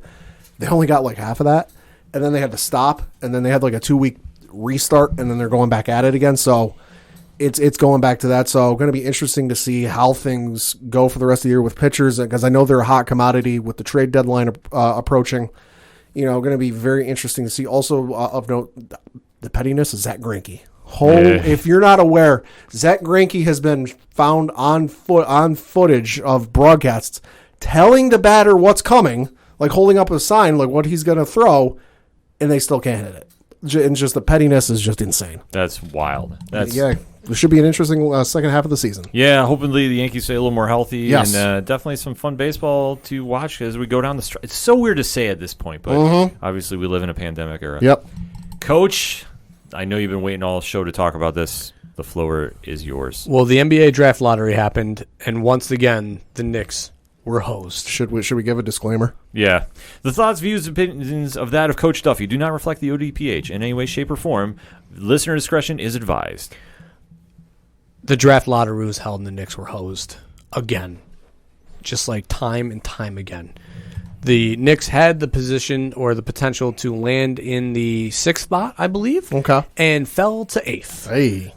Fell to 8th. Meanwhile, Golden State, who had a bad year because obviously Kevin Durant left, Klay Thompson was injured and recovering from, a torn MCL. Didn't Steph miss or a ACL. decent portion? Yep, Steph missed a big chunk of time with, a broken thumb. Had a very bad record, very bad season. And, of course, where do they land? 2nd, because why not? They're going to a new arena, so we better make sure that they have a position to get a good draft pick. And, while we're at it, Minnesota is potentially going to be up for sale. So what might look more attractive than the number 1 draft pick overall going to a team that might be coming up for sale in the next few months? Why not? But, again, let's just have the Knicks fall to 8th because they just keep making money because fans just keep paying to go in attendance. And another topic that I want to talk about, and listen, the results, Minnesota 1, Golden State 2, Charlotte 3, Chicago 4, Cleveland 5. By the way, Chicago rising from their projected spot of 7 to 5, but, that's neither here nor there. Cleveland, Atlanta, the Knicks, Washington, Phoenix, San Antonio, blah, blah, blah, blah, blah. And another thing that I want to talk about real quick, and something that I saw on Facebook, and, a lot of people on Twitter, but mostly Facebook, is Knicks revisionist history. And this is going to be a tangent, so if you don't want to listen, just fast forward the show, but I'm going to go on a tangent. Listen, you Knicks fans, or you Knick haters, get over it. You can't rewrite history. Everybody, the Knicks, the Porzingis trade, they look so dumb. Porzingis didn't want to be here. He didn't want to be a Knick, so they fucking traded him. Yep. What do you do with players that aren't happy? You trade them. You don't hold on to them and try to hope that things turn around. Bridges were burned too much. Porzingis' brother was way too much in his ear, way too much in his head, and the relationship went from bad to ugly. So what do? You trade him. Now, could they have gotten a better package for him? Arguably, probably, but they got 2 first-round picks out of Dallas, which at the time were great. Also, Dennis Smith Jr., who at the time everybody was like, Dennis Smith Jr., oh my God, he's going to be great. Has he played well for the Knicks? No. But, at the end of the day, you can't hold on to Porzingis when he's not happy and doesn't want to be here. So you trade him. That's fine. That's a good trade. That's a smart trade. That was a good trade for the franchise. The next thing, Kevin Portis Jr. versus Kevin Knox. All right, let's go back to 2017 when that draft selection happened. Or Michael Porter. I'm sorry, not the Kevin Porter. Michael Porter was hurt and had a very, very serious back injury that held him out his entire year in Missouri. Okay, so the Knicks are looking at the 8th pick in the draft, Kevin Knox on the board, player who had a solid year at Kentucky, ton of potential, ceiling very high. Now, if he hits the floor, he hits the floor, but ceiling very high. So the Knicks take the safe bet in Kevin Knox, and Michael Porter Jr. falls to 13 with Denver. You can't be mad at the Knicks for not taking a guy who didn't have a back that was going to pass an exam. Denver had the luxury of, hey, we don't need you right now, so we're going to stash you on the bench. They could stash him, yeah. And when you're ready to come back and be healthy, come back and be healthy. But the Knicks didn't have that. Had the Knicks drafted Porter and Porter been hurt, everybody would have killed the Knicks. Mm-hmm. Oh, look at that. They take the injured guy instead of the safe bet and Kevin Knox. What idiots. They didn't have a choice, you know? You want to kill the Knicks, you can kill them for some of the shitty moves that they made, like hiring Fizdale, which wasn't a good head coaching selection. Bringing in Phil Jackson as a general manager, drafting Lampe instead of Ron Artest. Those things, perfectly fine. Yep. Those were bad Knicks decisions. But you cannot kill them for selecting players who aren't hurt versus guys who are hurt. Then don't be Knicks fans. Don't be Knicks fans. You know what I mean? It's that plain and simple. It's so ridiculous that, the thing that comes to mind is Knicks for clicks. Yeah. All you people you write about the Knicks, you talk about the Knicks because you know it's going to get talked about because love it or hate it, the Knicks are the NBA. And whether they're bad or good, they're the pulse. Mm-hmm. I'll call it what it is. You don't agree with me? Come in and say something else. But the Knicks are the pulse. You talk about them whether they're bad. You talk about them whether they're good. They'll always be the topic of conversation. Now, we've been down for a long time as Knicks fans, and it's been brutal. Ken, it's been hard. Oh, it's been egregious. But you cannot sit here and tell me that the Knicks have not, time and time again, been just passed over and screwed over by the NBA to the point that it is almost... It's comical. Laughable. It's comical. No, you're exactly right. They have had a lot of, I'll just say bad luck, but I'll put it mildly, that they have not gotten a high draft pick for whatever reason. We didn't get Zion when we were supposed to. There's been different factors that have not worked out in our favor, and you can kind of put the dots together, and allegedly you get the picture. Sure. I mean, it's very, very obvious when you sit here and you look at the fact that the Knicks have the 6th pick in the draft and they fall to 8th. Yeah. Or they're top 3 pick and they stay at 3. Meanwhile, the Lakers, who were an 8th pick, potentially, go all the way up to 4. Yeah. You know, I mean, it's very... And who's on the Lakers? But LeBron. You know, I mean, all these things add up over time, and you start to look at it and you're like, the NBA is a shill for the Knicks because they know that regardless whether the Knicks are bad, they're still going to push ratings. Mm-hmm. Yeah. And that's just... It is what it is. And it's frustrating as hell. Now, the Knicks are 8th. What the fuck are they going to do with the 8th pick? This draft is not deep. Oh, I mean, everybody will try and sell you on the fact that this draft is deep. It is not deep. After pick 4, you're looking rough. It is very, very role player-esque after 4. Yeah. And even 4. 4 you could debate, yeah. Yeah, 4. I mean, outside of LaMelo Ball and maybe Wiseman, who we haven't seen play because he had to sit out at Memphis, you really don't know what you're going to get. Now, the kid from Alabama, the shooting guard, had a tremendous run during the season up until COVID hit. So, he's definitely, or Auburn. Yep. That kid's a scorer, and I think he might make it in the next level. But outside of that, I mean, 8th, it just reminds me back when Cole Anthony or LaMelo Ball might be off the board at 7. Yeah. And then the Knicks are going to be staring with Plan B, and Plan B has not gone very well for the Knicks. No, the only thing you can say I don't want to say an upside, but I have liked everything Leon Rose has done thus far. Agree. They've hired some very smart hires. So if they let him do their work, I'm not saying I'm optimistic, but I'm going to say this draft will be at least a little more tolerable to watch. Sure. The other thing, the draft picks that the Knicks have traded, that led to, Damian Lillard and left to, Donovan Mitchell in Utah. Like, those were all Knicks picks that, they got Melo. Yeah. You can't be mad at them putting those picks in. Now, would Melo have signed in the offseason? Potentially, more than likely. But, they traded those assets on to get Carmelo in.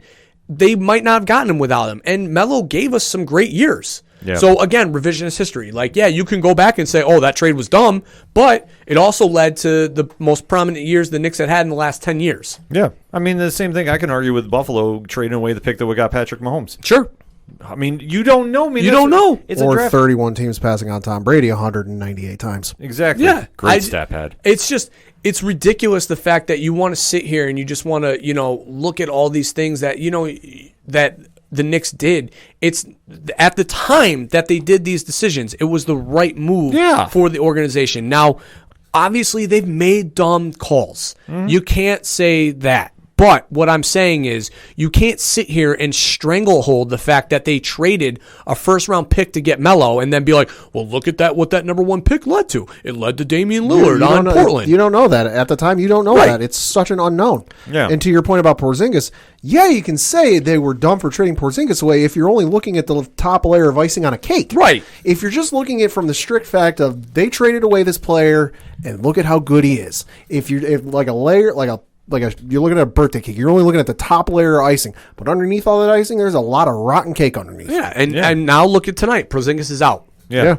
I mean, he hasn't been able to stay healthy. Yeah. So, I mean, was that really a bad trade? Now, listen, when they made those trades, those first round picks for the Mavericks looked really, really good. Yeah. They looked lottery projected, and they were unprotected. You can't ask for much more of an organization than getting somebody's first round unprotected pick. Yeah. You can't. So, yeah, those are really attractive pieces. Now, Dennis Smith has not panned out, but that's not the Knicks' fault. That's just it's circumstances. He hasn't acclimated well to the city, hasn't played well basketball. Fizdale obviously wasn't a very good head coach at the time. Hopefully that turns around this year.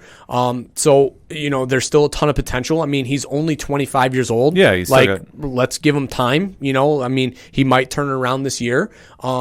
And, who knows what Leon Rose is going to do with this first pick? I mean, there's a lot of potential that they might move it. They might try and trade up. They might try and trade out of it and move down. So, Leon, I instill trust in Leon Rose. I just stop sitting here and micro looking at these Knicks picks when there's a much bigger picture ahead. Yeah, exactly. I mean, that's the one thing I noticed on Facebook, too, a lot, that people are just armchair GMing and saying, well, if the Knicks had these picks. Who knows? Who knows? It's such an unknown quantity, no matter what sport it is. I mean, the one I can think of is baseball. Kyle Drabeck. Yeah, when he was with the Toronto Blue Jays, and he was getting mentioned in trade talks at the major league level that this is the next big thing. This is the next big guy. Keep your eyes on this. I got to see him pitch here at Binghamton when he was with the Blue Jays organization, and I remember I went to the game with my mom, and this was like a week after the trade deadline ended, and his name was mentioned on ESPN, and at the time he's a AA. Yeah, and I'm like, oh, cool. I get to see this guy who was just mentioned nationally pitch. Right. And I remember going to this game going, holy shit, why is this guy in the AA? He's striking everybody out and got pitches in the high 90s.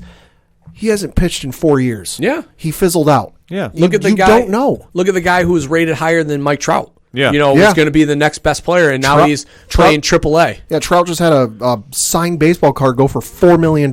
Yeah. So, I mean, you know what? You want to talk to Knicks? Talk positive, or don't talk at all. Or just jump ship now. Go. Brooklyn will take it. And I will ship you there. Yeah. I will help pack your bags. Exactly. We don't want you on our team. Because guess what? For all those people that were, RJ Barrett's a bag pick, I guess he panned out a little bit because he played pretty fucking well, huh? Didn't he? Coach Duffy 11 at Twitter. I have to amend one of my bases from earlier. I said the Yankees will resume play tonight against the Braves. That has been called on account of rain. Yeah, it's because there's a couple storms in the Gulf Coast. Sure. No, but They're coming. But I agree with you, Coach. It's like if you can't sit there, if you want to just go over every single draft pick your organization has done for your team. Like, listen, we could all be here for a 5-hour podcast at least. Listen, you want to kill them for not picking our test. I get it, because that was a dumb move. I mean, the guy never even came to America, so absolutely. Yeah. But you want the Antonio Bernardi trade. Yeah. You want to talk about getting fleeced. I will second you on that. Let's bring that up. But you cannot sit here and say that the Melo trade was bad. You cannot sit here and say the Porzingis trade was bad, because all of those things yielded to positivity. Yeah. There was an upside to it. Just people want to sit there and be a negative. Yeah. person about it. He's a once in a lifetime generational player. Well, he's sitting tonight. So exactly. you tell me what's generational. Yeah. Let me know when he's up there in the Jordan. Era. Meanwhile, Luka Doncic is playing with one leg. Yeah. Because his ankle's been rolled on twice. Luka is your once in a lifetime generation. Bingo. Guy. Yeah. Porzingis, no. The unicorn's horn fell off. Mm-hmm. He's just an average horse now. Just an average pony. Yep.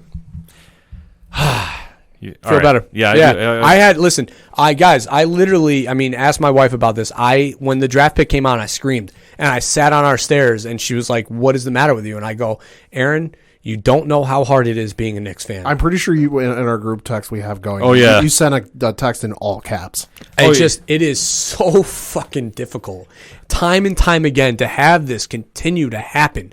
Time and time again, I didn't think we would get the first pick. There was a real outside chance of that happening. But I figured we'd at least land where we were projected to land, if not move up.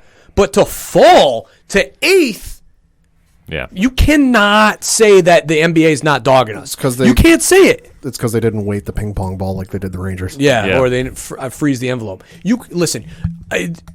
There's too many conspiracy theories that just add up. Minnesota's going to be up for sale in a few months. Let's give them the first pick. Hey, Golden State's moving arenas. Let's give them the second pick. There's a lot of timely circumstances that are involved. Hey, New Orleans trading Anthony Davis to Los Angeles. So what do we give them? Somebody to fill the seats in Zion. Weird. I don't know. You tell me. Am I wrong? Oh, hey, the Lakers need to be able to trade for Anthony Davis. What do we give him? Oh, the 4th pick in the draft. Hey, New Orleans, you want that pick? Sure. Yeah. Weird. It's very interesting to kind of put the dots together. Pat, you got something? Yeah, I'm just reading an article from Pro Wrestling Sheet that came out as we were recording. There will be an interesting individual on NXT announce team this week. I have some bad news, don't you? Yeah, I'm afraid I've got some bad news. Get out. Yep. Pro Wrestling Sheet, according to Ryan Satin, it says, quote, Pro Wrestling Sheet has learned former WWE star Wade Barrett will be joining the NXT announce team this week. Sources tell us that this is a one-shot deal for now, and the former leader of Nexus, who won the first original season of NXT, has not signed a full-time deal to rejoin the company. A very interesting development. Very interesting news to hear about, so we'll definitely have to keep our eyes out for that on Wednesday night. And for more Knicks talk, definitely hit up Coach Duffy on Twitter, at CoachDuffy11. We'll continue the conversation. Tell him how great Brooklyn is. Oh, I want no part of that. Not even gonna. Nope. No, I got. Not even gonna address that subject. I gotta get to my bases before we have to go make this behind a paywall. So I got some MMA news to talk about. Okay. Now, not just UFC, Bellator had a big fight go on. Huge. Since recorded. Yeah. Bellator 244 happened Friday night in the Mohegan Sun in Connecticut. Ryan Bader, the champ of that organization, had a very big 205 light heavyweight titled fight against Vladimir Nemkov. Okay. Now, if you're not sure who he is the protege of the legendary Fedor. Oh. So this one had a lot of history behind it because Bader defeated Fedor. Okay. A while back, in I believe 2019. That sounds about right. Yeah. So Bader knocked him out, and Nemkov decided to return the favor in round 2, hit him with a nasty left, if I'm not mistaken, and is now Bellator's light heavyweight champion, which definitely, I want to say, is a headline maker in its own right because Ryan Bader, for a long time, has had this resurgence since he left the UFC. Yeah. And I remember that he was up there in the John Jones conversation of like top prospects in MMA for a while. So the fact that Bader is lost is a huge news in that way, in that organization, and whatever's going to happen at the heavyweight title now is anybody's guess because I know one Fabricio Verdum is supposed to be hanging around, so we'll have to wait and see what goes on there. But that wasn't the only big MMA action going on this past weekend. The UFC continued the fight nights going, and they had a fight night at the Apex on Saturday, August 22nd, and in the main event, Frankie Edgar won that's a name. in decision in his bantamweight debut, defeating Pedro Munoz. Now, Coach and I both watched this fight, had this Munoz winning. I mean, like we were talking about off the air, I went to bed. I thought Munoz had this in the bag. I thought at worst it would be a split decision, and I just went to bed and didn't even follow up on it, and then come to find out today. Yeah, so this is now the 11th fighter, I believe, that has won a fight in 3 weight classes. Sounds about right, yeah. So definitely kudos to Frankie. Always love seeing Frankie fight. I mean, he's up on that side of 38, though, which, I mean, he's gone through battles. So how much longer he has left, I don't know, but I still enjoy seeing him fight because if you can still fight at this stage, man, kudos to you. Yeah, I mean, they held in the pocket and were clubbing away, so that was a ton of fun to watch. Yeah, Frankie's always an exciting fight. I don't think I've ever seen him in a boring one. I mean, sure. And just like I said, the lineage of fighters he's gone at, if he can make a run at 135, that would be incredible. I just don't see it at this age. I just don't, but I know, with Peter Yan having the title and then whatever's going to happen with Aljamain Sterling, there's some fights to be had. So we'll have to wait and see about that. But then this Saturday, too, is also another fight card with the UFC. In the co-main event, Robbie Lawler is taking on Neil Magny. Okay. So that should be a fun one to watch. I know Lawler is stepping in, I believe, on short notice to fight. That sounds about right. So this one could go either way. I mean, I like Lawler is always exciting to fight and to watch fight. And Magny is a great fighter, too. So that's going to be your co-main. Your main event, though, is a battle in the light heavyweight division. Anthony Lionheart-Smith is taking on Alexander Ranik. Oh, okay. So Ranik 12-2. Anthony Smith has been coming back since his fight against John Jones. So not really sure how this one's going to play out. I'm going to go with Smith because I do like Smith and his fighting style. So we'll have to kind of wait and see what happens Saturday night.